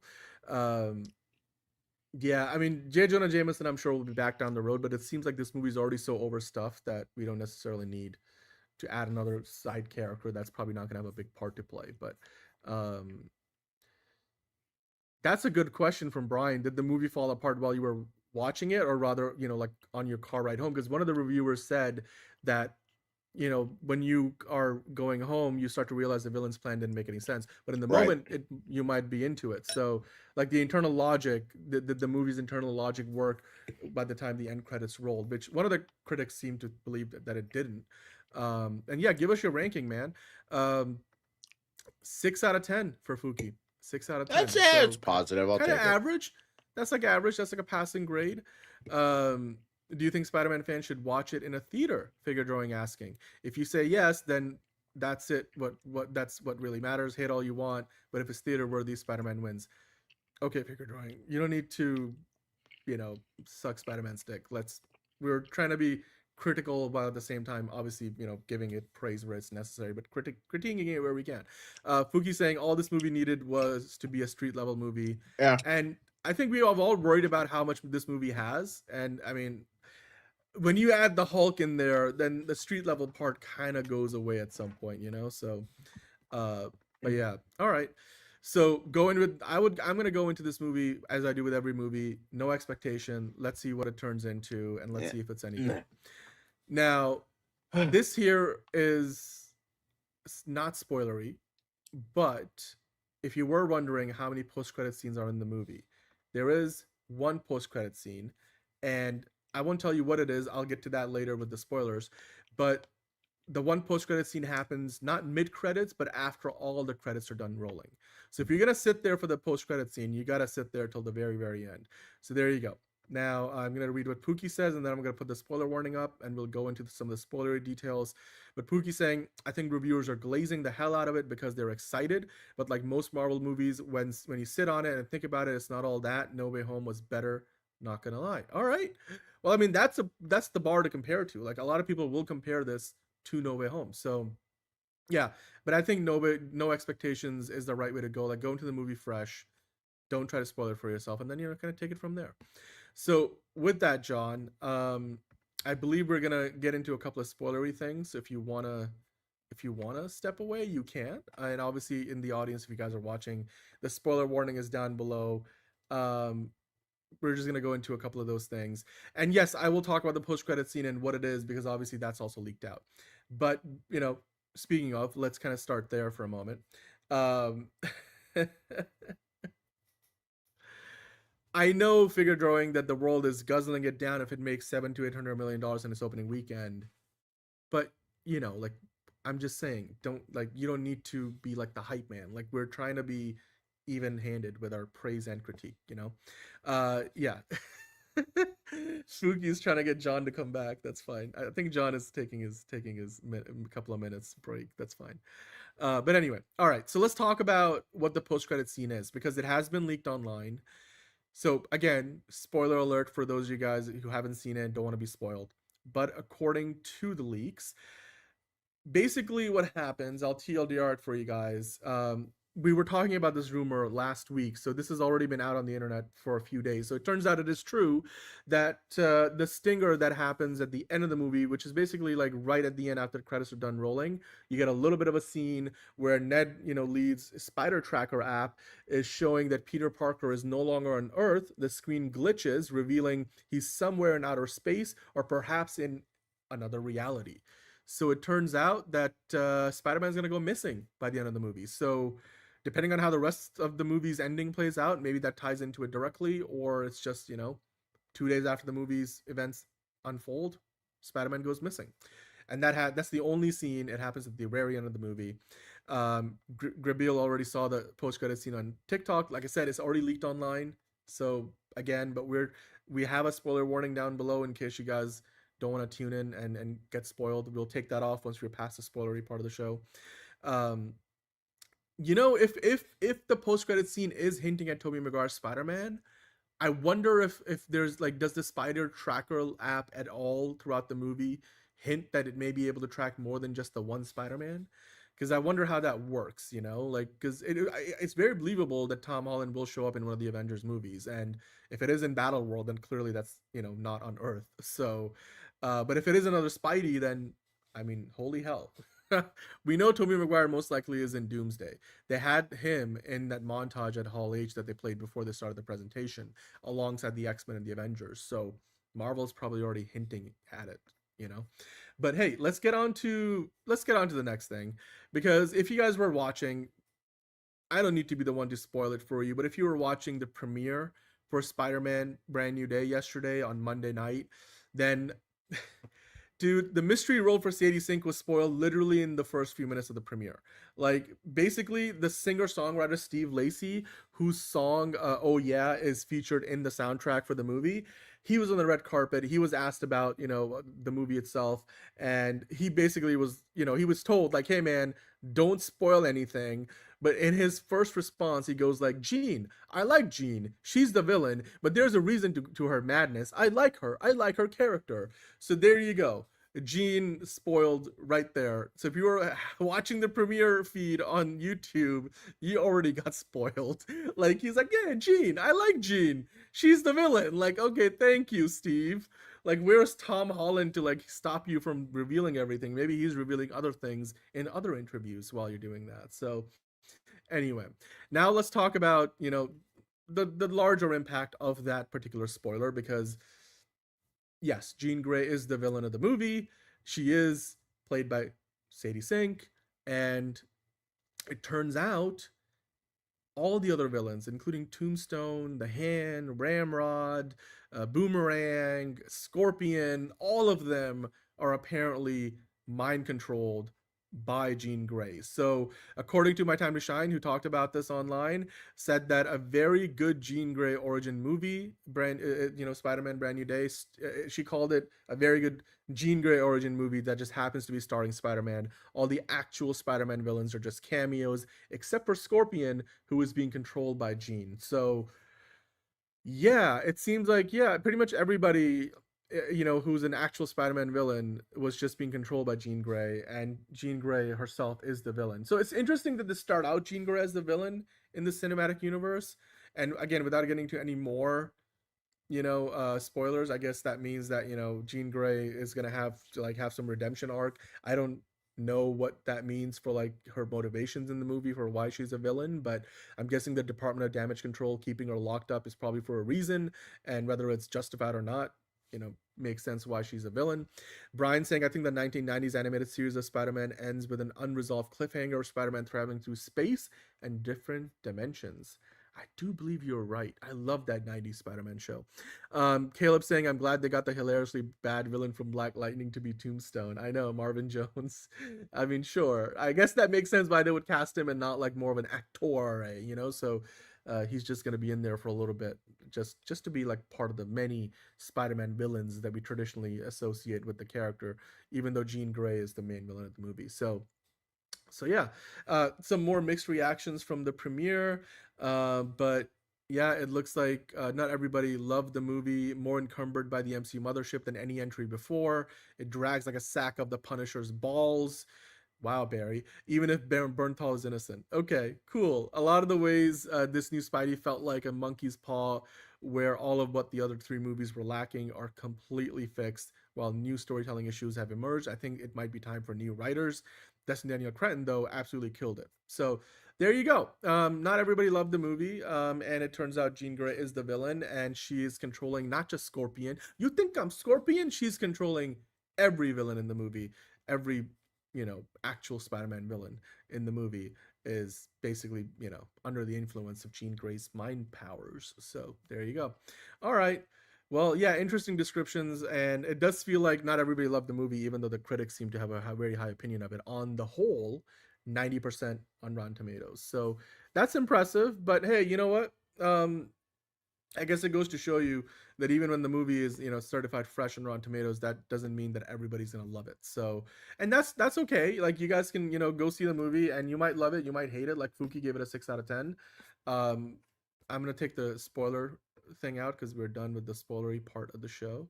We'll move on to other things in a minute, but yeah, I mean, you guys can come back. The spoilers are done. We're back to talking about just normal stuff. We're gonna move on to talking about all the movie trailers we got today, and yeah, what did you think about the movie so far? If you have seen it, let us know in the comments down below. Like Pookie gave it a 6 out of 10, was not all that impressed. I know that it's already in release in other parts of the world, like China, where Pookie saw it, but where did you see it? Let us know in the comments. And of course, we will do our review. I'll do a spoiler-free review tomorrow, and then once John has seen it by Friday, we will do a full spoiler review of Spider-Man Brand New Day. Yeah, so I'm glad to see honesty from the reviewers. Is good to see. Yeah. All right. On that note, we'll leave it there for Spider-Man Brand New Day. Let us know what you think about the movie. If you have seen it, we would love to hear from you. So let's move on to Movie Talk Madness, because there's a lot of Movie Talk Madness to get into today, everybody. Because yeah, they put out like 5 or 6 different trailers between TV shows and movies. I mean, obviously, it's just right off the hype of Comic-Con in San Diego. So a lot of trailers came out over the weekend, late last week, and now the trend continues.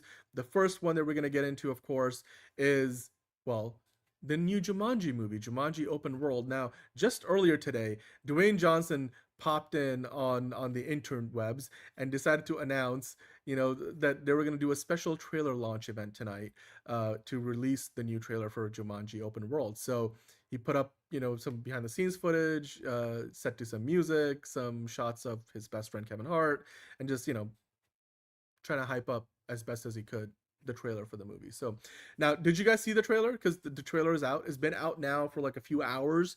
But Jumanji Open World, it comes out literally in the midst of Avengers Doomsday and Dune Part 3. So it's going to be the third big movie coming out in December.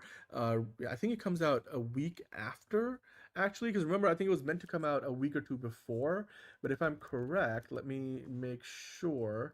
The release date is now December 25th, 2026. So smack dab Christmas Day, Jumanji Open World comes out. Of course, the cast is back. You got Jack Black, Kevin Hart, Dwayne Johnson, Karen Gillan. Madison Eisman is in there. I mean, all the actors who played the young version of the characters. Awkwafina is in the movie. Nick Jonas is back. Danny DeVito is back. Morgan Turner, who of course plays the kid version of what's her Karen Gillan character, Ruby. So yeah, Ruby Roundhouse. But yeah, I saw the trailer. The movie was, like I said, it was going to come out a week before Avengers. Now it's coming out a week after Doomsday and Dune Part 3. So it's going to be interesting to see if it gets any of the premium large formats, if it gets to split that time at Doomsday, because it won't have IMAX. But Sony gave that up when they moved to December 25th. But Jumanji Open World, the fourth live action Jumanji movie and the third one in the current series of movies. Yeah. Is it going to change the hierarchy of Jumanji? I don't really know, but Johnny, this is the third movie in like the Dwayne Johnson led series, which started releasing a few years ago. The first two each made like $800 million, so they've been very successful. The previous two also came out in the holiday season, so this one coming out Christmas Day is not a surprise. Yeah, it is another Jumanji. But guess what, Brian? This time the kids don't get sucked into the game. Well, they kind of do, or maybe a couple of them do. But the premise is that the characters from the game get sucked into the real world. So, this is not a behind the scenes shot. Apparently all these video game characters get sucked out of Jumanji the game into the world of the kids that were, previously sucked into the game. So I like the premise because they're doing something different. The trailer was a lot of fun. I watched the trailer and was laughing my ass off at a couple of moments.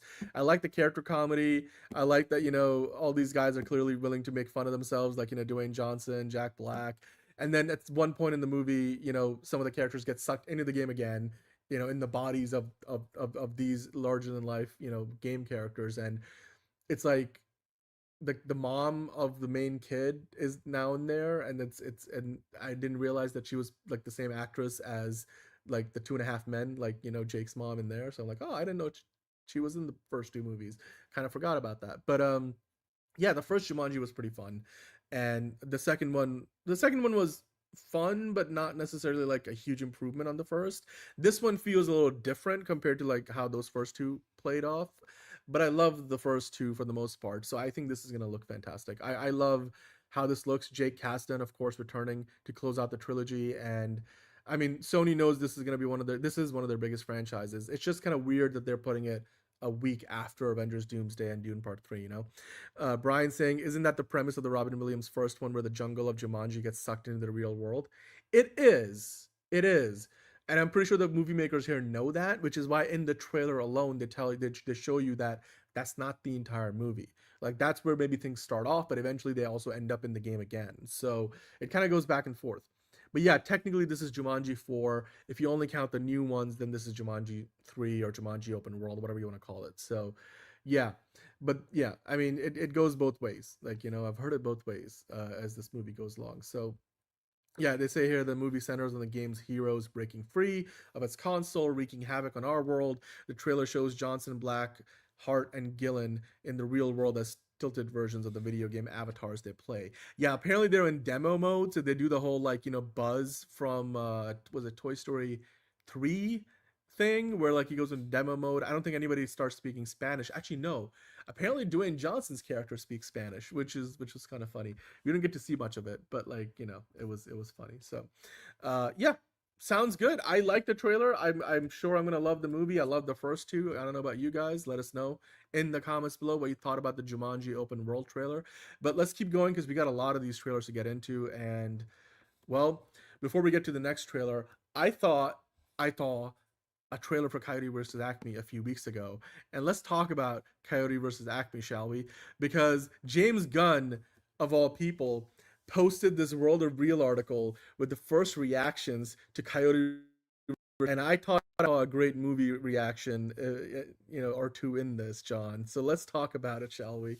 I think you have it up too. Do you wanna walk through these with us? Because I think you were more excited about it than even I am. I mean, I don't really love World of Real because they kind of suck for they perpetuate a lot of crap, but you know, this is kind of the best thing we got. But you know, a lot of people were saying that despite Coyote versus Acme being, you know, quote unquote, like canceled and, you know, it's in the vault, blah, blah, blah, it did get very high test scores. And, you know, unlike Batgirl, who got middling test scores, and, you know, we're on the same level as Supergirl, ironically enough. You know, so, and this one is saying the film has started screening. Yes, some of the usual suspects have chimed in, but I can also tell you that I've spoken to a handful of people who really liked it. Many of this reactions suggest it's the best live action animation hybrid since Who Framed Roger Rabbit, which says a lot because a lot of people really like Space Jam, and there are a chosen few that do like back in action in the realm of, you know, Looney Tunes. So, in regards to this, Joe Blow got to see Coyote versus Acme before Comic-Con and can finally say it's a delightful film that deserves to be seen on the big screen. It's hilarious, damning, and inventive in ways we've not seen since the likes of Who Framed Roger Rabbit. Happy to report Coyote versus Acme was very much worth the wait. Hilarious, surprisingly, deeply heartfelt. How anyone would want to shelve a movie that brings so much joy is beyond me. Ask David Zaslav. Get excited. It's the real deal. I can finally talk about Coyote versus Acme.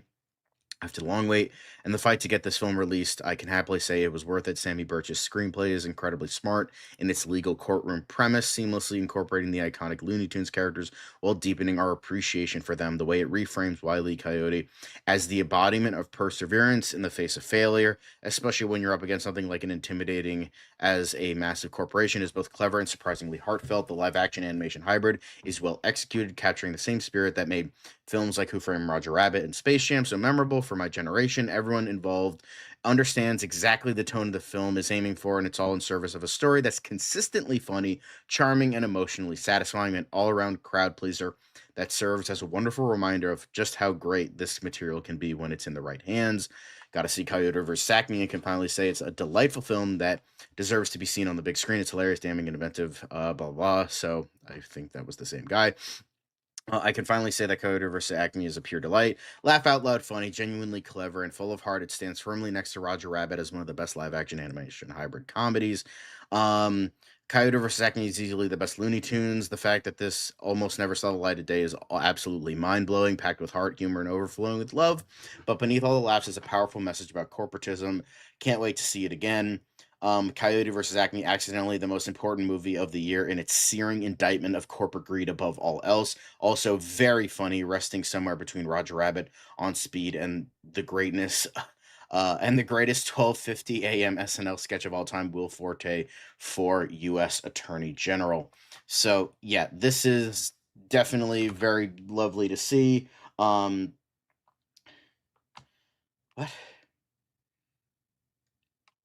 I do love Back in Action. I liked it when I was a kid. I haven't seen it since, but I remember I like it. But yeah, this is very lovely to see.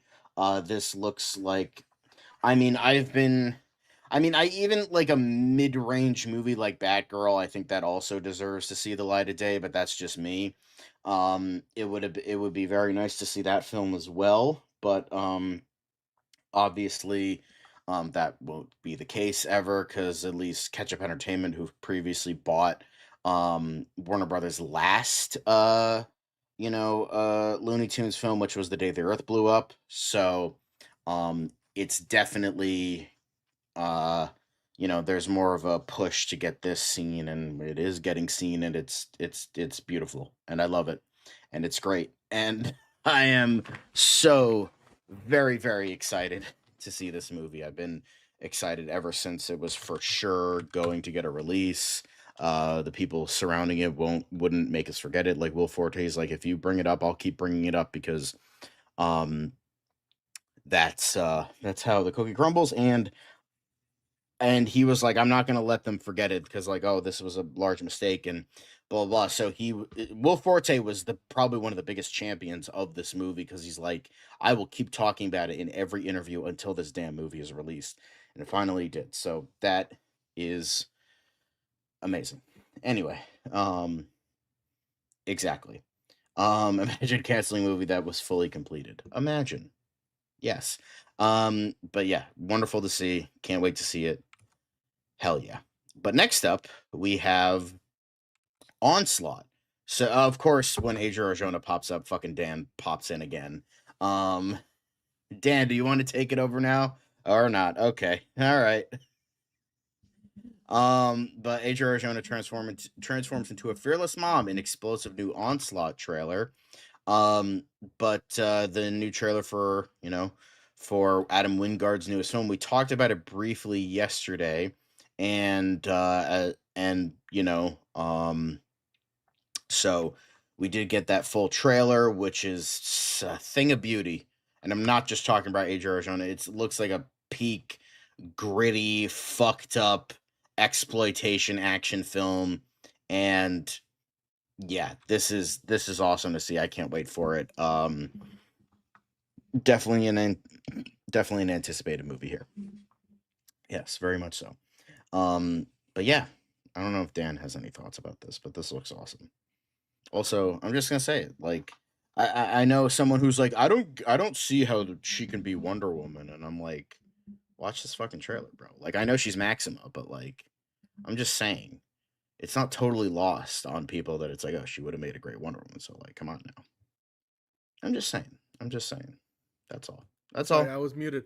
No, I love the trailer. And I was gonna say I've seen so many of those like, oh, mom versus the world because she has to save her kid movies. Like I feel like that's a genre unto itself. But for what that's worth, this looks like a particularly impressive entry into that genre. So yeah, I can't wait to see this. And again, yeah, it's probably she's got some other action credentials, but this feels like this is like a vehicle specifically made for her.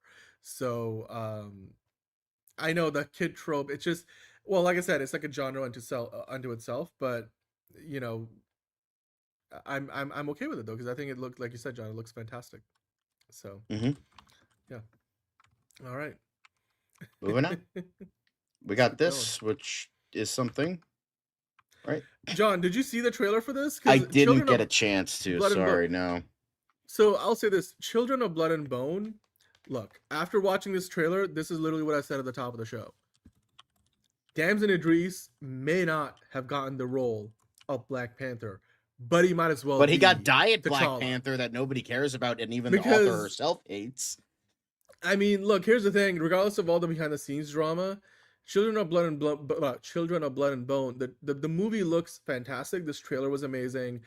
The only thing I will say is there's going to be a lot of unfortunate instant comparisons to Black Panther because there's a lot of like, purple magic things going on here, which a lot of people will be like, oh, isn't that what we saw in Wakanda and Vibranium and all those things? But that's probably unfortunate because I think this is part of like a trilogy of fantastic books. Like John, I believe there's 2 more books in this series. Yeah, maybe more, but yeah, at least the trilogy. There's like a trilogy, so and then they're kind of like have different names. So there's this one, And then there's like the Hey, Children of I mean, Something Alan Moore Vengeance. hates Watchmen and V for Vendetta, but those are fucking great movies. So Yeah, so I'm just trying to find the names again. Somebody might be able to tell me in the chat. So the Children of Blood and Bone is followed up by Children of Virtue and Vengeance, which then is followed up by Children of Anguish and Anarchy. So you could tell like how things get more violent and dark as the series goes on. Of course, Gina Prince Bythewood, great director. She did The Woman King, and Viola Davis, comes in here, another collaboration. And I'll say this. I mean, other than the Black Panther comparisons, the movie looks fantastic. It is very tangible in the sense they shot a lot of this in actual locations across the African continent. They have this like purple lake sequence, which looking at the behind the scenes stuff, apparently they managed to turn this little lake purple, or I don't know if it's naturally like that. Like lake being probably like it's more like a pond, but like it's like a very small lake. But anyway, but it's in the movie. You see it in the trailer. The action sequences look nice. I mean, this movie has everybody and anybody like every great black actor under the sun. Viola Davis, Cynthia Erivo, Damson Idris. They're not even the only ones. Like you got Idris Elba in there. Speaking of Idris, you got Damson Idris and Idris Elba. The lead female character is played by Amandla Sternberg, who plays Princess Amari, and then Damson Idris plays Prince Inan. Apparently, like magic is involved because Amandla's character, Princess, I haven't read the book, so like her character is like, it's kind of like got some Avatar Aang things in there. Like she's like the one who brings magic back into the world. And there's other characters who are like, the magic never went away, it was waiting for her to come into our world or whatever. And then Damson Idris is like the would-be king, but like he doesn't really like the vision that the elders have for him or something. It's just there's a lot in there. Lashana Lynch is in the movie, of course. I mentioned Chiwetel Ejiofor, and just up and down the list. The movie looks stacked. My only thing is they're releasing it January 15, 2027. That makes me wonder, like, why put it in January? Like, January 15th feels a really weird place to release a movie that should be like a big franchise. But like, like it does feel a little derivative to Black Panther. There's a lot of people that, like I said, will make that comparison. Despite the fact it's based on a book series, there's a lot of like, adaptation happening here from the book, even though the author has fallen out with the actors and the crew on the film. But I mean, Paramount has spent big money on this, wants this to become a franchise, but I really wonder why they put it out in January. Like maybe like March, like put it in March, put it in May. Just there's no Marvel movie until next December. Why put it out in January? But I mean, maybe they'll be hot off Ebenezer in November, and then this will be their next big one. So yeah, I guess we'll see how it turns out. But I love the trailer. The trailer was fantastic. I wish they put it out in 4K. It was in 1080p. And it looked like for whatever reason the 1080p cut, like even at consistent bitrate, wasn't playing in the highest of quality. So I'd like to see this thing. I'm sure a 4K version of this exists somewhere, and maybe when I go to see Spider-Man tomorrow, it might play in front of that. So I can't wait for this. But yeah, it looks good to me, John. Like I said, you didn't see it, but I mean, is January Black History Month? I mean, it might be that's the reason why. Let me do a quick search.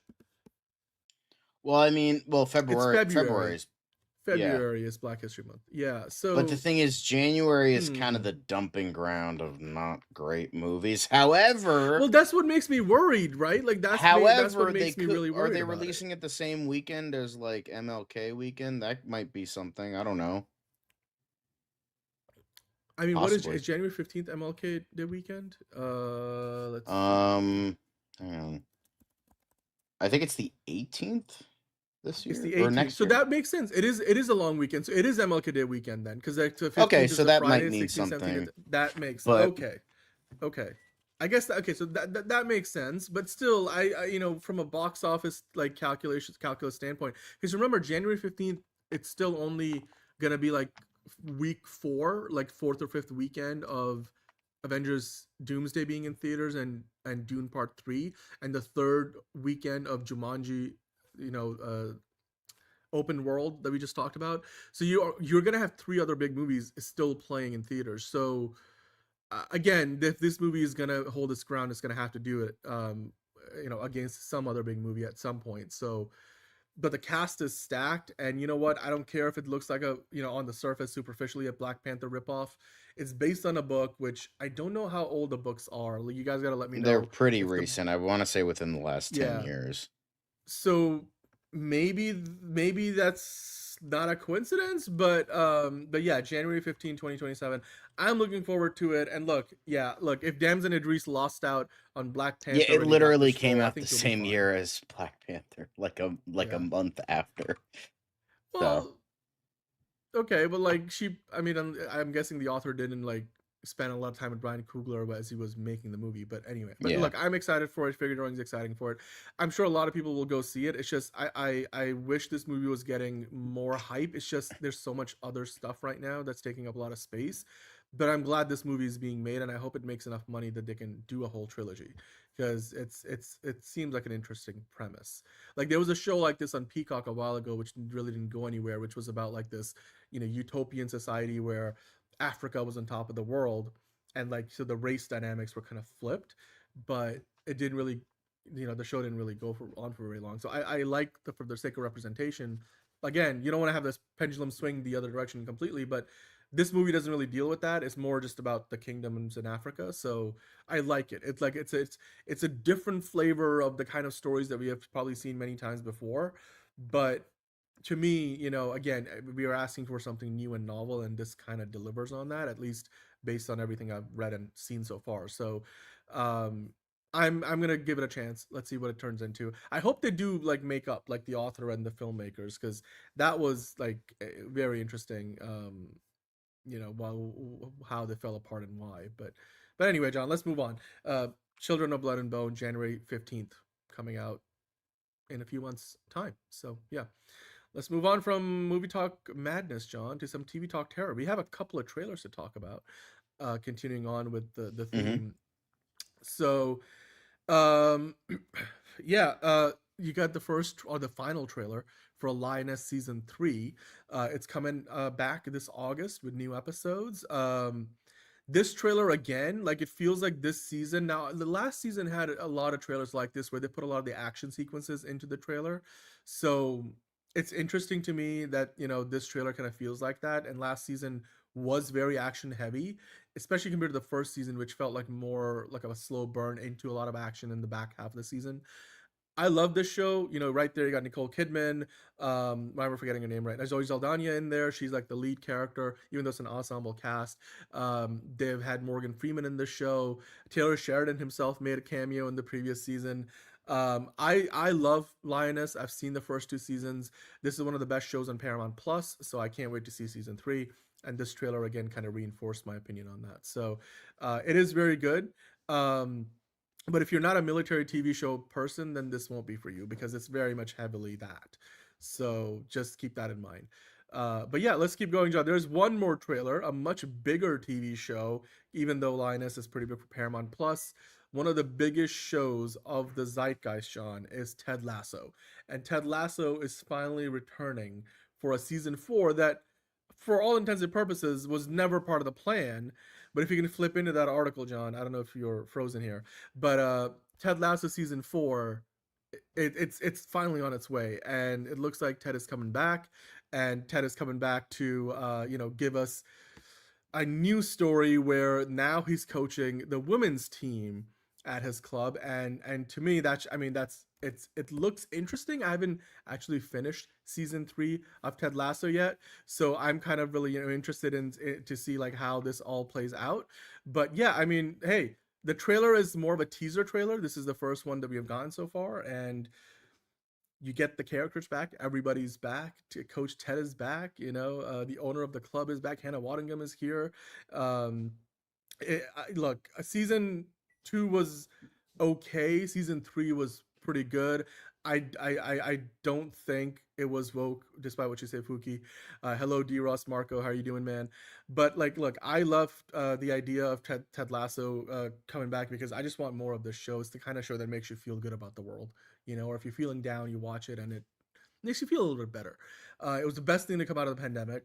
I binged the thing as fast as I could because I started out a little late and I was like, damn, this thing is good. And I remember the Ted Lasso character from when NBC Sports first acquired the Premier League rights in the US and they had these skits. So I was like, oh my God, they're making a show out of that? Like, can they? Like, what? Like, it was just like a little skit with this like exaggerated character. And then it turns into a really fun show. And I think like all 3 seasons for me were pretty good. Again, relative to each other, season 1 is still the strongest, but the character development has been pretty good. Season 3, really started to develop the other characters a lot more.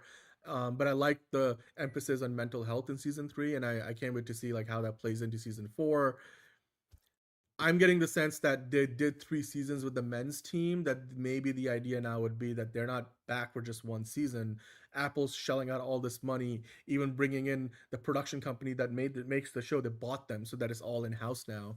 I'm guessing like Apple, is gonna do this with probably not just 1 season, but like maybe another set of 3 seasons, like another trilogy of seasons. So this Well, is a great that's start what for I them. remember. That's what we were talking about. I remember they insinuated that. So Yeah, exactly.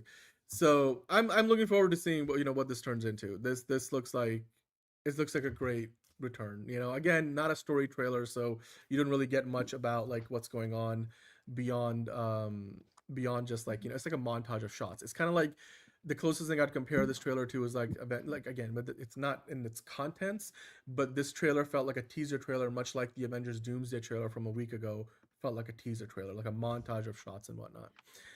Yeah, I mean, Hannah Waddingham is great. She's in this. She's also going to be in that Jason Statham movie about how Jason Statham stole my bike. So Hannah Waddingham's doing great things. I was like, oh, that Mutiny movie. Yeah. I'm like, no, the actually good No, Jason Statham the other movie one, that's yeah. gonna be peak. I'm gonna watch Mutiny anyway, but like sure. So, all right, let's move on. We got one more thing before quick hits, and that is the business of Hollywood. Now, I want to get through this because I think this is again good news if you guys don't want this Paramount and Warner Brothers merger to go through. So I subscribe to Ankler. They do a lot of great coverage, but it is behind a paywall. This article, on the other hand, I think you can read for free. So if you want to search for this yourself, Matt Stoller, who's like an expert in how these mergers and acquisitions work, he was on the podcast with Richard Rushfield, and they were talking about the merger and where things are right now, where basically Paramount, they have put a pause. They got the injunction that now they're basically not an injunction. They actually have an agreement with the state attorneys and the Writers Guild of America that both of those lawsuits, until those are resolved, the merger will not happen. And Paramount and Warner Brothers will operate as separate companies. Now, as a result of that, somebody who knows how these merger acquisitions go, Matt Stoller, is like, because of all that's happened, Paramount now has a 60% chance of losing Warner Brothers Discovery, because this merger, it looks like it may finally like not actually happen. So I'm going to go through a little bit of this, not going to spend a ton of time on it, but I just want to, and then I want to get your opinion on it, John, because again, Matt Stoller is somebody who knows what he's talking about. So I'm going to read off a little bit of what he said. This is from the podcast. So they have some sound bites here. So now, once that agreement happened, that Paramount kind of hailed it as like a significant win for them, that they've got this agreement with the lawyers on the attorney's side, and they're going to take their time, and by next June they're going to be able to go through with closing the merger. Now, for Matt Stoller, he says it's a big loss for Paramount to do this, a tactical loss. It makes them look stupid. It makes them look unprofessional. And then he went on to say they're kind of in shambles right now. The people over at Paramount, because apparently Paramount just replaced their top attorney on their team, and you don't do that unless things are not going well. So even though Paramount publicly said this whole agreement to put off the merger for a little while is a good thing, clearly behind the scenes they don't believe their own hype. So now Matt Stoller did add, it's not over. There's going to be a trial. Now remember what I said a while ago was, if this thing goes to trial, it could take a long time because the discovery phase in the pre-trial process is very long. Now Matt Stoller here, again, who knows more than I do, said there's going to be a trial. Paramount could very well win that trial, but it is a serious antitrust case that they now have to take on, and everybody acknowledges there are real questions of competition here that have to be answered. Now, the interesting thing that he said here, this is the part that really makes me like,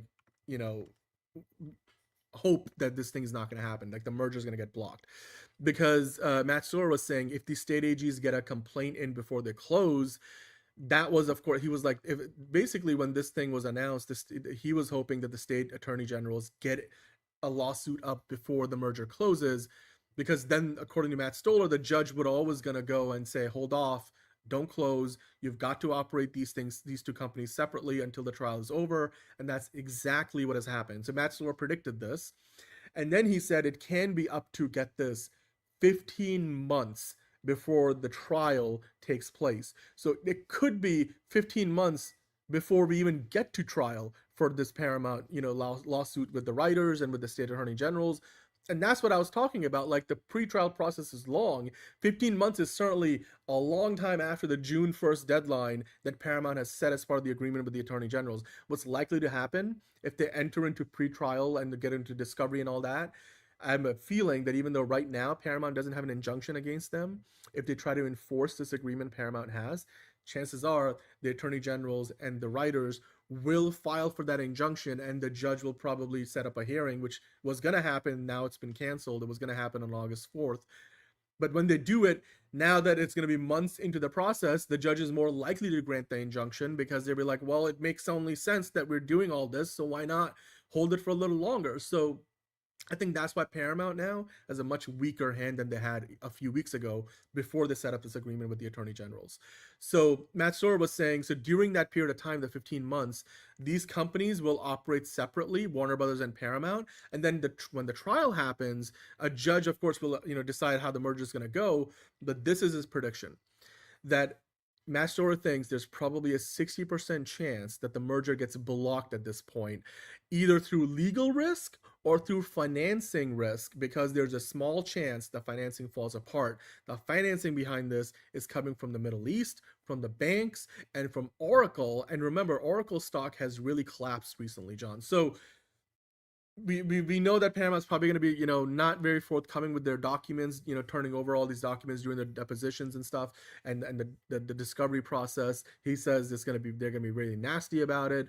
And the DOJ has, the attorney generals have brought in some attorneys from the DOJ, because they don't have a lot of experience doing antitrust stuff, but the Department of Justice does. So they have hired some attorneys who used to work for the Department of Justice. But the other thing he was mentioning is, like, look, Paramount for their part is not talking a lot about, like, what they actually want to do with Warner Brothers once they have them. Like, they should be excited to talk about, like, oh, we're going to do this with Warner Brothers, we're going to make these many shows, we're going to do this new thing, we're going to have this new streaming service. Instead, all David Ellison seems to want to talk about is, like, how they're so excited to have all of these new things, and and like all the stuff that David Ellison is going to add to his library, and how we're going to do 30 movies a year. So it makes you wonder, like, does Paramount really have a plan beyond, the promises they've already made? And the other thing I was going to ask you, John, is 15 months. 15 months is a long time, and that's even before you get to trial. You got to remember, like Matt Storer was saying, there's a lot of financing here that could fall apart. There's a war going on in the Middle East. Saudi Arabia has already pulled a lot of funding out of, like, sports leagues and stuff they were going to do. The whole Vision 2030, I don't know where that's at. There's a chance that the Middle Eastern, funds, including the Saudi Arabia is the biggest one in there, they could, they will functionally own about half of the new company, even without voting rights. If they pull out, and then Oracle, which is basically behind the Ellison Family Trust value, John, if within the next 15 to 24 months, the AI, boom, like if the bubble collapses, and all of a sudden, Oracle, which their stock price is heavily driven by their AI business and setting up new data centers they're building, if that happens, then can the Ellisons even backstop the money that might go missing from the Middle East? Like, there's a lot of things here that are in play now. Like, the longer this goes on, the longer this doesn't close. I mean, John, do you think now we actually have a real chance of this merger not happening? One can only hope. Yeah.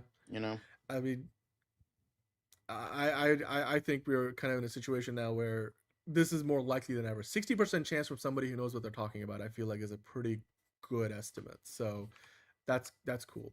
All right. Well, we've got we've got a couple of other things, John. Remember how we were talking about when Netflix was still in the fight, that Netflix is obviously the biggest streaming service, but in addition to that, Paramount and HBO obviously have a big stake. Disney and Amazon Prime are big. Now the latest Nielsen numbers gave us a sense of like where things are headed for movies and TV shows. And apparently about 48% of people watching anything is now on streaming, which is about the highest percentage for streaming. And then I think broadcast dropped to its lowest number to just 19.2%. So 20% coming from cable. Basically half of the people that watch anything online, they watch it on streaming.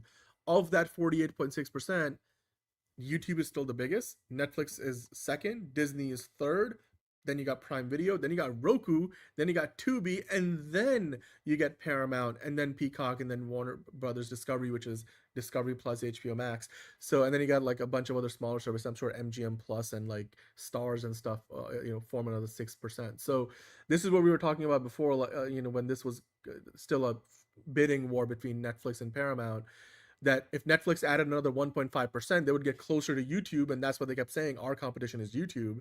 Whereas Paramount is saying our competition is Netflix. So you add our 2.3% with the 1.5% from Warner Brothers, we still aren't even like the fourth biggest. Like they would be still probably lower than Prime Video. So yeah, it makes sense. But I mean, hey, the numbers back it up. So the other thing was, John, apparently according to TV viewing ranked by company, if you click that slide, you look at the numbers. YouTube still at the top of the pile, Netflix right there. Now this is a different measure. This depends on like how much you use your TV. And Netflix is up there, Paramount and Warner Brothers are up there. These are the kind of numbers they'll be arguing at the court case to like say this is why this merger is pro competition and why it's not. So I just want to kind of bring that up real quickly. Now speaking of, John, who's supporting this fight, from who's picking sides, we know all the actors and writers don't like the idea of the Warner Brothers merger, but apparently my boss's boss's boss's boss's boss's boss's boss, Ari Emanuel, who's in charge of Endeavor, which of course he's also technically in charge of TKO, the company behind UFC and WWE. He did an op-ed in Wall Street Journal blasting the state's antitrust lawsuit as trash and saying this merger is the way to go. This is the future. So I guess what else can you expect? Who's this fucker? I don't even know who he is. Well, like I said, my boss's boss's boss's boss's boss's boss's boss's boss's boss, in one of my day jobs. But anyway, let's keep going. So while Ari Emanuel threw his support behind the merger, which sure, there's one question I want to ask you, John, real quick, because cable TV is one of the two things that the state attorney generals are using as part of like why they think this is an antitrust case for the Paramount and Warner Brothers merger. They're saying, one, this is going to create, a situation where there'll be one less major studio making some of the biggest blockbusters in Hollywood, because you're going to combine two of them into one. And the other thing they're saying is because the combined Paramount Warner Brothers is going to own over 50 cable channels. And we've talked about all the ones. You guys know the ones. You got TBS, TNT, so many other ones that Warner Brothers Discovery have, all the Discovery networks, Food Network, HGTV. Then Paramount's got, Bravo. They've got the Paramount Network. They of course have CBS, like all those. So between those two, they'll own 50% or over 50 cable channels, which are, pretty much half, if not more, of all the major cable channels you get in your bundle if you have YouTube TV or anything. Now you might be wondering, like in today's world, cable TV is declining and we hear about how cable is dying. But here's the thing, John, cable is like the new coal industry. And hear me out on this. A lot of countries still run their energy grids off oil and, they have renewables like wind and solar. But whenever you need to, have surge in whenever there's a surge in your electric grid, what usually ends up happening is a lot of countries, even in the US and stuff, and China and stuff, they have coal plants still that they don't use all the time.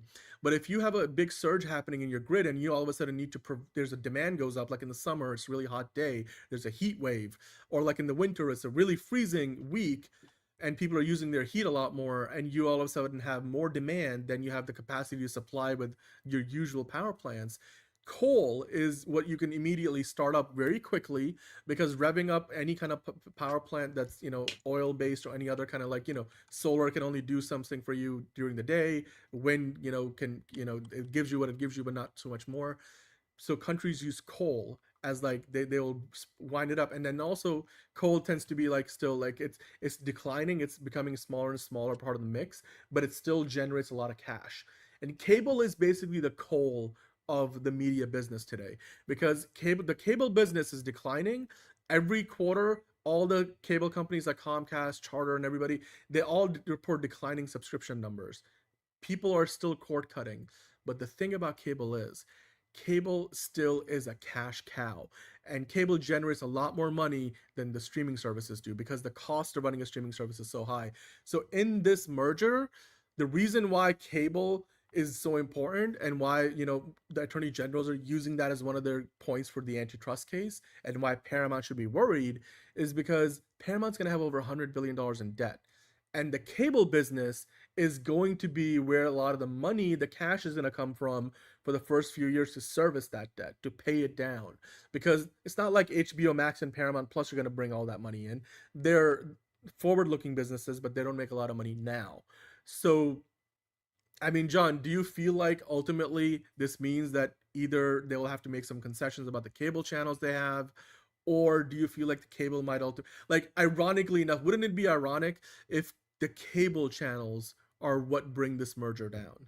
Like, that would be fucking hilarious, right? Like, in a world where cable is dying, so that would be hilarious. Yeah, I mean, I know that not everybody has cut the cord. Like, Anthony has cable. I have YouTube TV and Sling TV, so I guess that's like technically cable, sort of.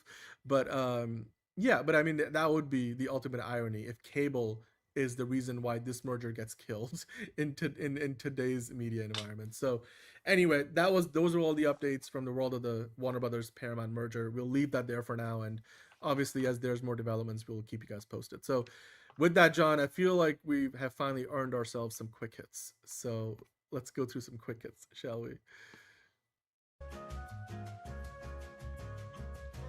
Tom Holland says Fred Astaire biopic is next after a summer of Odyssey and Spider-Man. Plans to do all the dancing himself. Way to go, man. I'd watch it. Finally. I've been waiting for this. I'm glad this is the next movie on his list. Definitely. Apparently, Tangled set photos, a new scene is being added to the movie. Tegan Croft's short hairstyle revealed. Yeah, I've been seeing a lot of set photos from this. So yeah, not a lot of Disney fans are happy about this movie for some reason, but I'm like, okay, I'll see when it comes out. I'm not that into it. So we'll see how it goes. Mm-hmm. I mean, you know, whatever. Let's hope it's actually halfway decent. Next up, why Prime Video's Blade Runner 2099 is ending after just 8 episodes. It was just they always planned it for a limited series. That's literally the reason. We always planned it to be a mini series. So yeah. Toy Story 5 officially crosses the $450 million mark at US box office. Congrats. Getting closer to Moana 2. Nice. Which is wild. Nice. Moana 2 was $1 billion movie, so yeah. Yeah. Which is also Obsession star Michael Johnston in talks to join The Mummy 4 with Brendan Fraser and Rachel Weisz. Damn, I might actually have to watch this movie then. If that's the case. You weren't gonna watch it? Like, dude, it's probably Brendan not. Fraser. Oh, yeah, I love Brendan Fraser. He's great. I don't really like the first one that much, and the movies get worse from there, so what's the point? Yep. All right, cool. So, anyway. But apparently, you know, we talked about, did we talk about this? I think it came, I don't know if you talked about it on I think it briefly came up. Yeah. But yeah, Obsession is now the 6th highest grossing horror film of all time. I believe both It movies, maybe Jaws, I think, you know, a Sixth Sense, couple others. It's still behind those, but for the most part, it's Conjuring Last Rites, I think, is another big one that like it needs to pass. But yeah, for the most part, it's it is killing it. It is killing it. So good for them. Hopefully, it reaches the top of the list. I don't think that's going to be the case, but a man can dream. Jennifer Aniston, Peter Dinklage to star in Olivia Wilde's Santa movie Naughty, set for 2027 release. Cool, don't care. Morgan Spector to topline Netflix's Robert Langdon series. Cool, don't care. Apparently, Johnny Depp steps onto the comeback campaign trail, and Paramount's really riding that high and trying to get him back and make him another, actor of spotlight. So hopefully that's the case. Anyway, speaking of Mad Hatter animated movies in works from Anne Adventure and the Grinch's Scott Mosier. Could be good, could be bad, but hopefully it's good. Probably not. Anyway, can anyone other than Christopher Nolan shoot a film entirely on IMAX? We'll just have to wait and see. Well, okay, so basically they were saying Ryan Coogler has said he's going to film some of his Black Panther 3 in IMAX 70mm or 70mm. They shot Sinners, part of it in IMAX, like IMAX 70mm, so they got the tall aspect ratio, and then part of it was in Panavision Ultra, which is like another 70mm ultra wide film stock. And then Denis Villeneuve, some of Dune Part 3, after they launched the new trailer for Dune Part 3, he said that they shot some of Dune Part 3 in 70mm IMAX. So IMAX is like, we'll be here, we got the cameras if these guys want to do it. And obviously it makes you wonder if James Bond or Black Panther 3 might be shot in 70mm IMAX. So I'd say Ryan Coogler and Denis Villeneuve are the next candidates for this. Oh, and by the way, the Johnny Depp story, he actually took the lesser salary. He only took a $5 million salary versus I think like his usual. Oh no, poor baby. So, but he's gonna get more back end points, and also Olivia Wilde, between the movie, what's the movie that she's working on now? She's directing. It's called Naughty. What's the one with? And then she's done like I Want Your Sex, and then The Invite. I'm like, Olivia Wilde has a very particular, or like even before then, what was the one with Florence Pugh that she did? It's like she's got a very particular like style of. She has a very particular set of skills. Anyway, yeah. Rey's new Jedi Order finally arrives in Star Wars' next movie, according to major news report. Sure.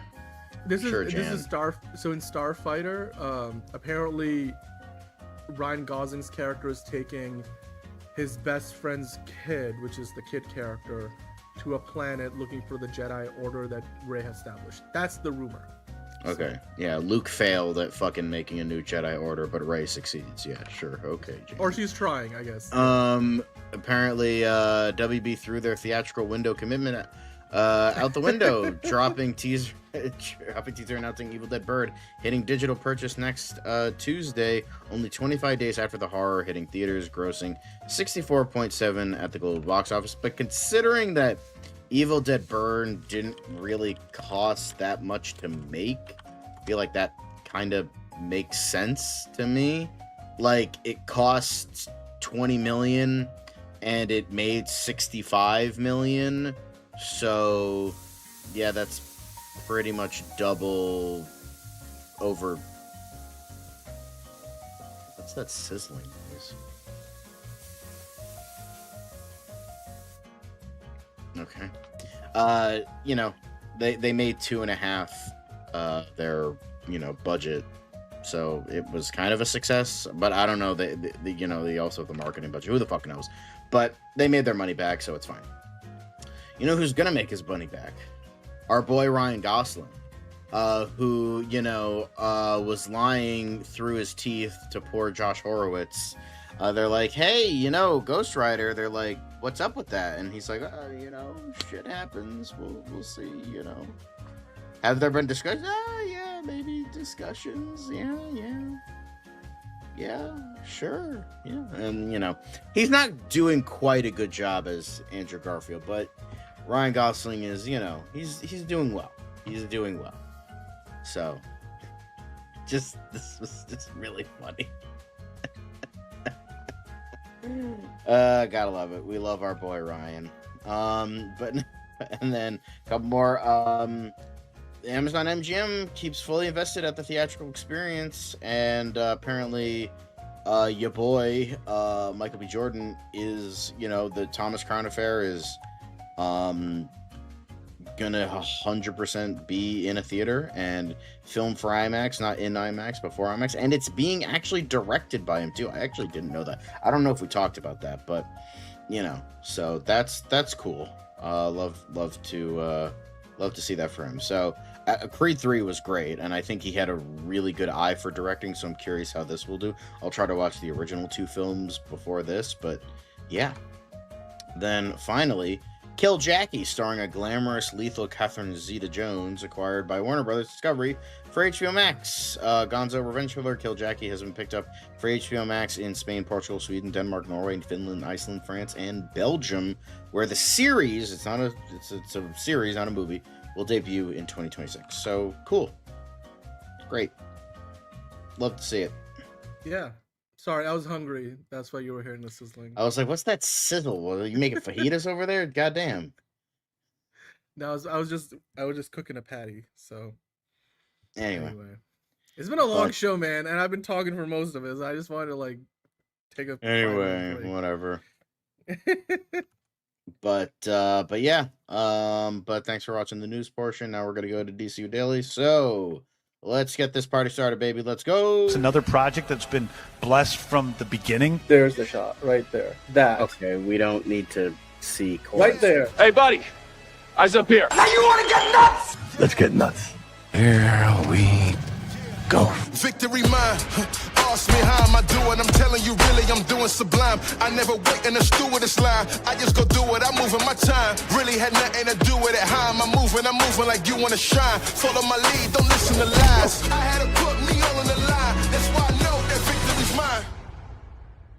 I prefer Jared Leto. Hunka hunka.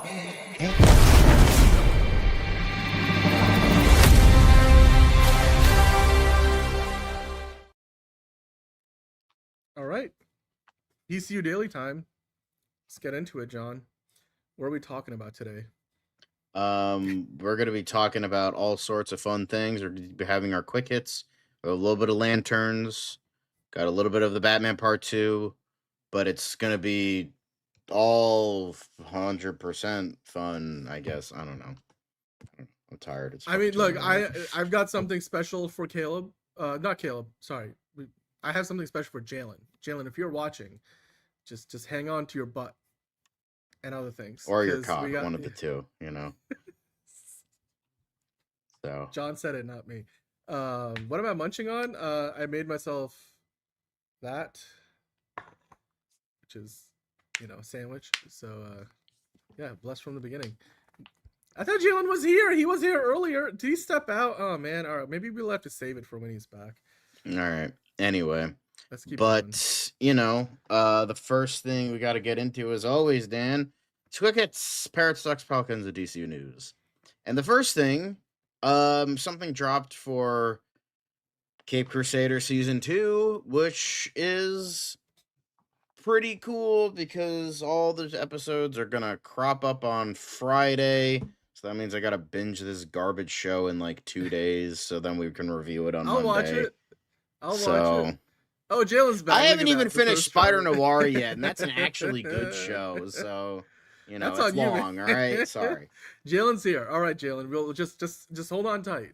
Hold on tight. If you know what we mean. But anyway, John, do you want to go through these episode titles? We got 10 episodes, right? Yeah, we got Brute Force. Rocket's Red Glare.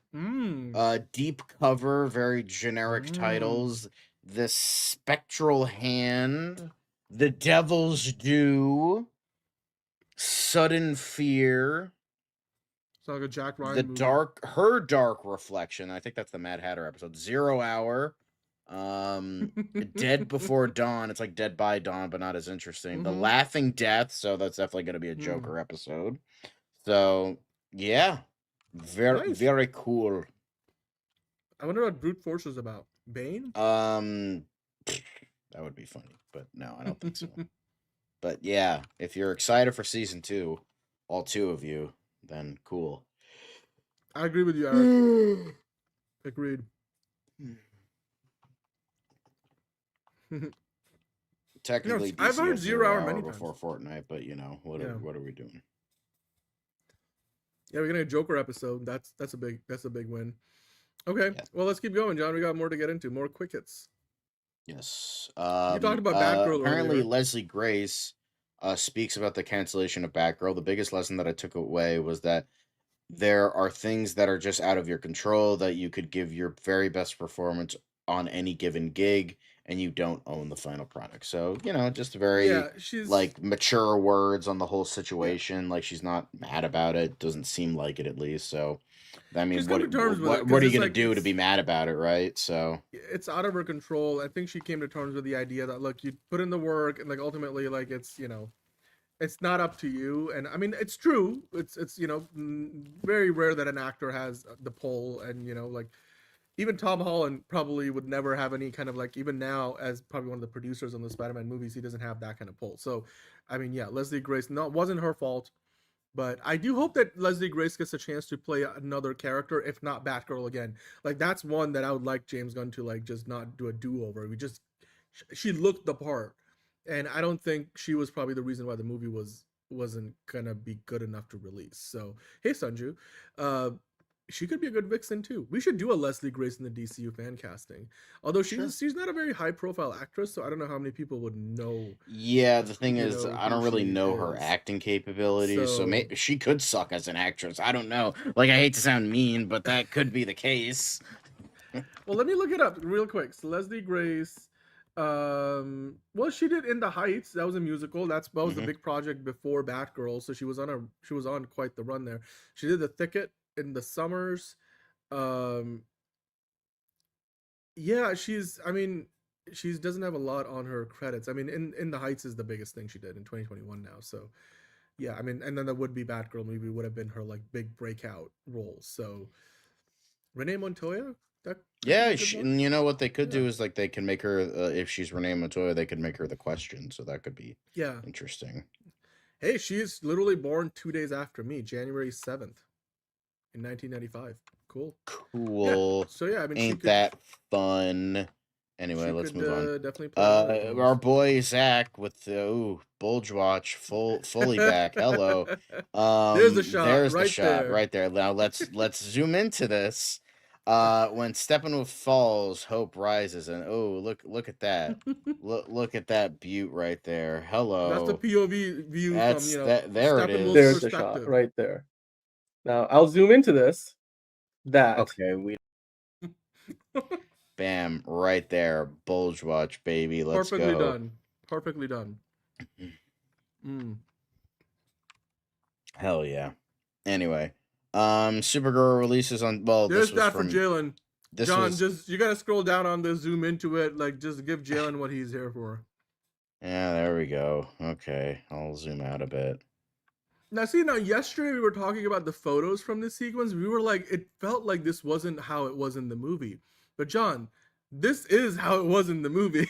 Yeah, so it it's not looks AI. really weird. Looks like it just looks CGI and AI-esque. Like, that doesn't look like that. Millie Alcock. No, it's not that. Wet in her hair, slicked back. I don't know, but it's not that. If you go back up, because I wanted to kind of explain like why it's not AI. This is not AI. No, it's not AI, but it looks this like is just because they're using a wide angle lens, so there's some distortion happening, which is why you see like her shoulder looks so broad on the side view.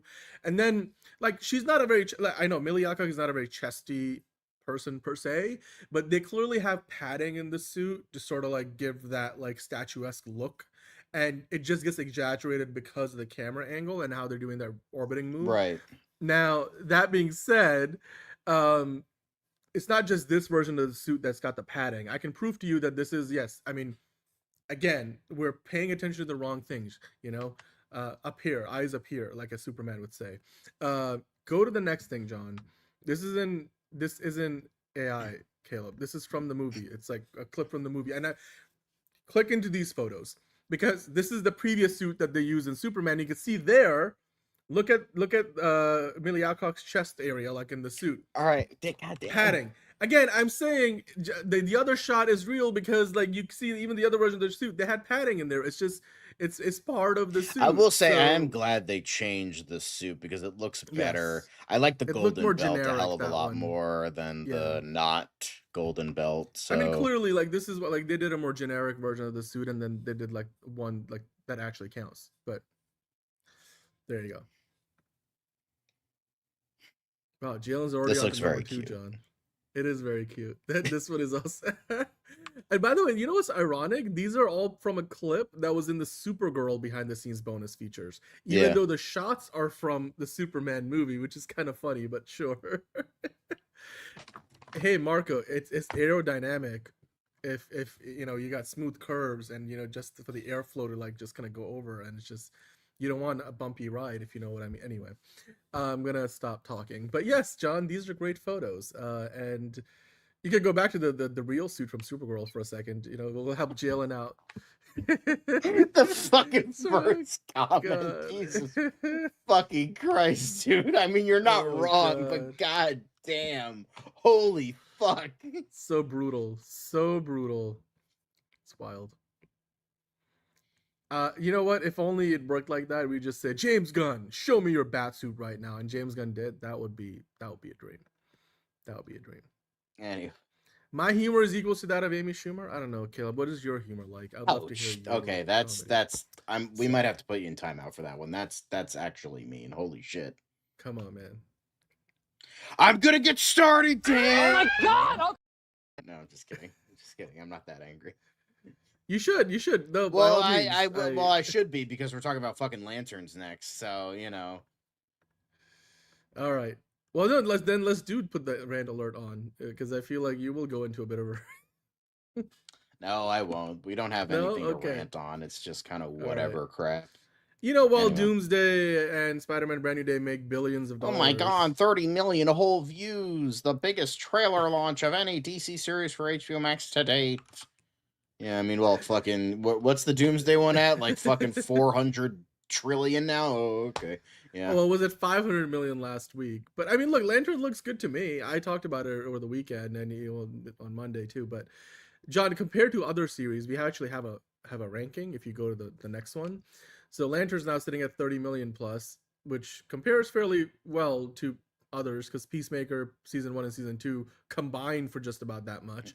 The Penguin trailer apparently only did 5.4 million, and then Creature Commandos at 2 million. So I know we're talking like small bucks here. I'm curious about what this. but Hang on, still. I'm actually gonna see if this comment is correct. I'll be back. I don't think they're paid views. I don't think they're No, paid I ad don't think so. views. But I will check. Trailer. It's unlikely Because that's I the case. have the dislike margin on, so I Mhm. have that extension. So is that true? No, it's not true. The Yeah. new Lanterns trailer has 140,000 likes and 3,400 likes. So Yeah. this But hey, person look- is literally incorrect. Yeah. So suck it, Uday Cinema, you fucking loser. Yeah. But here's the thing. I mean, look, the Penguin only got apparently 5.4 million views on YouTube and ended up being one of the best shows and one of the most talked about shows of the year. It won Emmys. So again, with TV shows, also here's the thing.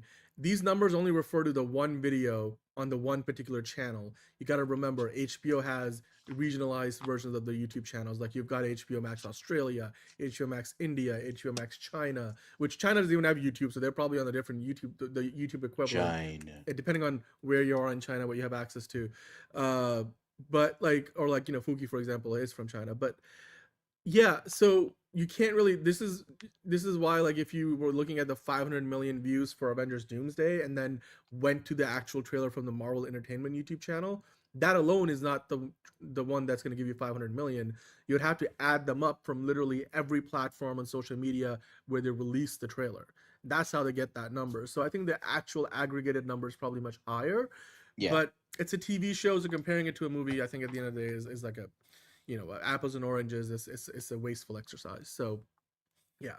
But I mean, HBO's got like over 100 million subscribers. This is going to be a lot of people who will have their eyes on what will be the premiere show for HBO when it's running. It's not going to have another like big show running alongside it. I like the look of Lanterns based on the newest trailer, Caleb. I mean, I know you're not convinced, but we'll see how it, how it plays out. But dude, the show debuts in like 2 weeks time, right? It's like it's gonna be 2 weeks from this Sunday, if I'm correct. So we'll be reviewing it on a weekly basis. It's on the 16th, so which would be 2 weeks from this Sunday, yeah. Yeah. Because this Sunday is the 2nd. So yeah. Yep. And remember, Caleb, while popularity doesn't equal good, that's also not always true. So yeah, and sure, a lot of people aren't convinced, but a lot of people may just be. There's a reason why it's getting that many views. So we'll just leave that there. But John, there is one more Lanterns thing, because James Gunn, of course, hyped up Hal Jordan recently. What did he have to say? Some heroes are powered by strength. Hal Jordan is powered by will and maybe just a little bit of his inability to back down from a challenge. I can't wait for a whole new audience to meet him in Lanterns until we fucking kill him off after the first episode. And yes, Kyle Chandler was born to wear that ring. Okay, calm down. Hal made his comic debut on this day in Showcase number 22, written by John Broome with pencils by Gil Kane and inks by Joe Giella. So I think the person that was really born to play the role is definitely Timothy Oliphant, but that's just me. Yeah, most of what Caleb says doesn't make sense. I'm that close to putting him in timeout again. But let's move on from Lanterns, shall we? We got to move on to the Batman Part 2. Yeah, great. But hey, the best news that you could possibly imagine, we're gonna have a peak score again.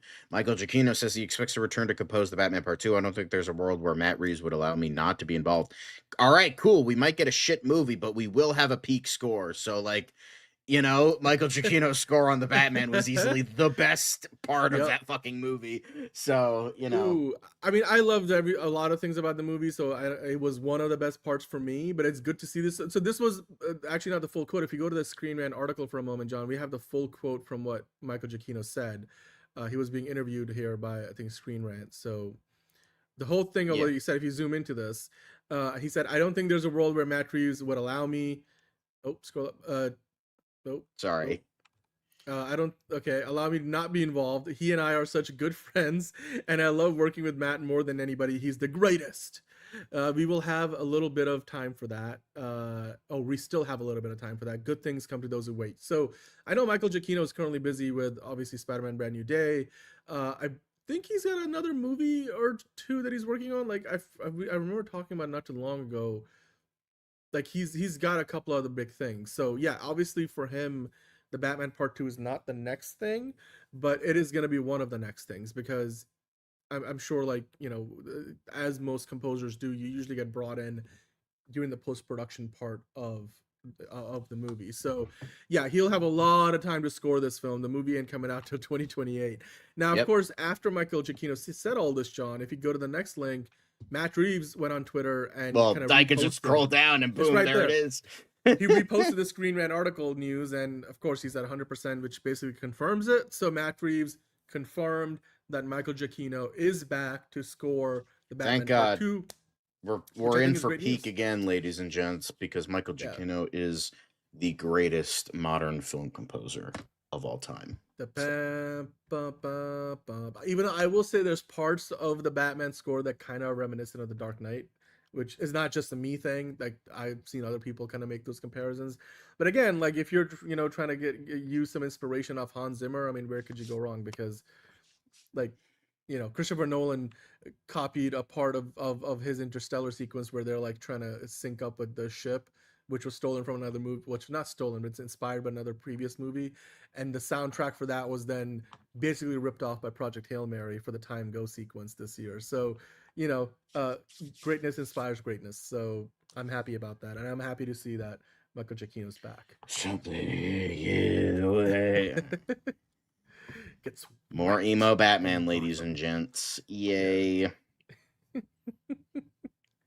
Well, John, there is one last thing before we finish up tonight on this slog of a 3-hour long show. But we do have to talk about one more piece of video from the. We got Foxy English over here. Foxy English and what was the other guy? Jeffrey Wong. Are both apparently. So we saw like a little bit of this video the other day, but apparently, like, yeah, I mean, there's somebody on the gurney. We speculated who that would be, but in this full video, you could tell, like, yeah, they're making these stuntmen sort of like obviously perform for the helicopter shot they're trying to get as they cross the bridge and are being tailed by the drifter. I have a feeling that they're probably gonna get shots from inside the ambulance with the actual actors down the road, not literally but figuratively down the road, with Jeffrey Wright in the role and Brian Terry Henry. John, have you come up with any other reasons in the last 24 hours as to why there's an ambulance and who's on the gurney and why Detective I Gordon haven't and really whoever Brian thought Terry about Henry's it, in there? honestly. John, let's see the bat mascara running down his face in the snow. That would make him scarier, no? Because like all of a sudden his like eyes. No, he just looks like a drunk girl who's clubbing at like 3 a.m. Oh my god, guys! I have to beat Poison Ivy. I have to beat Victor's ass, guys. Oh my god, you guys are my best friends. Joffrey Wong, you're my best friend. Okay, like. Oh my god. Gotham, I am Gotham's vengeance. Oh my god. Okay? I think, I had a little too much to drink, but that's okay, guys. That's okay. Yeah, I love Catwoman. She's so hot, isn't she? Oh my god. I'd hold this cow while he puked. Yeah. Yeah, like you guys are saying, it's probably Matt Reeves on the gurney still working on the script. Like, you know, it's like typing away as the ambulance. Yeah, he's wearing those weird glasses. You know? The Jeffrey Wong glasses. Let's take a look again. There's Caleb. Foxy English and Jeffrey Wong. Holy shit, man. It's like, he looks like a black Charlie Chaplin in that photo. You know, with the little mustache. Like, very questionable. He looks more like Gene Shalit to me. You really? Okay, I guess that's fair. Okay. All right. Now, Fuki earlier was asking if we're going to do Tier List Tuesday, as we usually do after the show. But I told John before we started that because the tonight show is going to be long, I feel like we should leave Tier List Tuesday for another time. Yeah. So, John, what say you? I feel like we could do it tomorrow night. Yeah, let's do it tomorrow night. Yeah. Don't we always do Tier List Tuesday on a Wednesday anyway? So, like, it's fine. Like, it's usually this time on a Wednesday as opposed to, like, later in a Wednesday. But yeah, we'll be back tomorrow. We'll talk about more DC news. We'll have, of course, you know, my spoiler-free review of Spider-Man Brand New Day. But I actually want to be awake to see the movie because otherwise, you know, if we do Tier List Tuesday tonight, I'll be sleeping in the movie theater when I was supposed to be watching Spider-Man Brand New Day. So, yeah, Tier List Wednesday. There you go, Caleb. There's the spirit. But in the meantime, we do have the Fancast Friday poll up. So you guys can go vote for that. I know some of you already have. Currently, Damson Idris in the DCU is winning. MCU Magneto coming in second, tied with new RoboCop. And then the new Kratos is coming in last with only 13% of the vote. So there we go. Did you just use the entire list from last time? Because I did. I did. I'm like, good. You tell me, how many better ideas do you have? I felt like there were 3 good ideas. Like, better than fucking Kratos, because neither of us know a goddamn thing about Kratos. So, you know, not great, but okay. It ain't winning. So, I mean, I think we'll be fine. Now, watch, like, everybody goes and votes for Kratos and then just hangs us out to dry on Friday. But, like, I guess we'll find out. So, go vote for it. It's on the YouTube channel. Go to youtube.com/OhSoCurious. Community or post section, either place you'll find it. And yeah, we'll talk to you guys tomorrow for DC Daily, and like Caleb said, Tier List Wednesday. Should we hire you to do the polls? I mean, maybe on a trial basis. Maybe we'll give you like a probationary period and see how well you do. You can send us your ideas in the comments though. You know? Yeah, you could still like comment on the videos and be like, hey, you should do this for Tier List Tuesday. Just saying. Anyway. Okay. Be blessed. It's another project that's been blessed from the beginning. There's the shot right there. That. Okay, we don't need to see chorus. Right there. Hey, buddy. Eyes up here. Now you want to get nuts? Let's get nuts. Here we Go. Victory mine. Ask me how am I doing? I'm telling you really I'm doing sublime. I never wait in a stewardess line. I just go do it. I'm moving my time. Really had nothing to do with it. How am I moving? I'm moving like you wanna shine. Follow my lead, don't listen to lies. I had to put me all on the line. That's why I know that victory's mine. I prefer Jared Leto. Honka honka!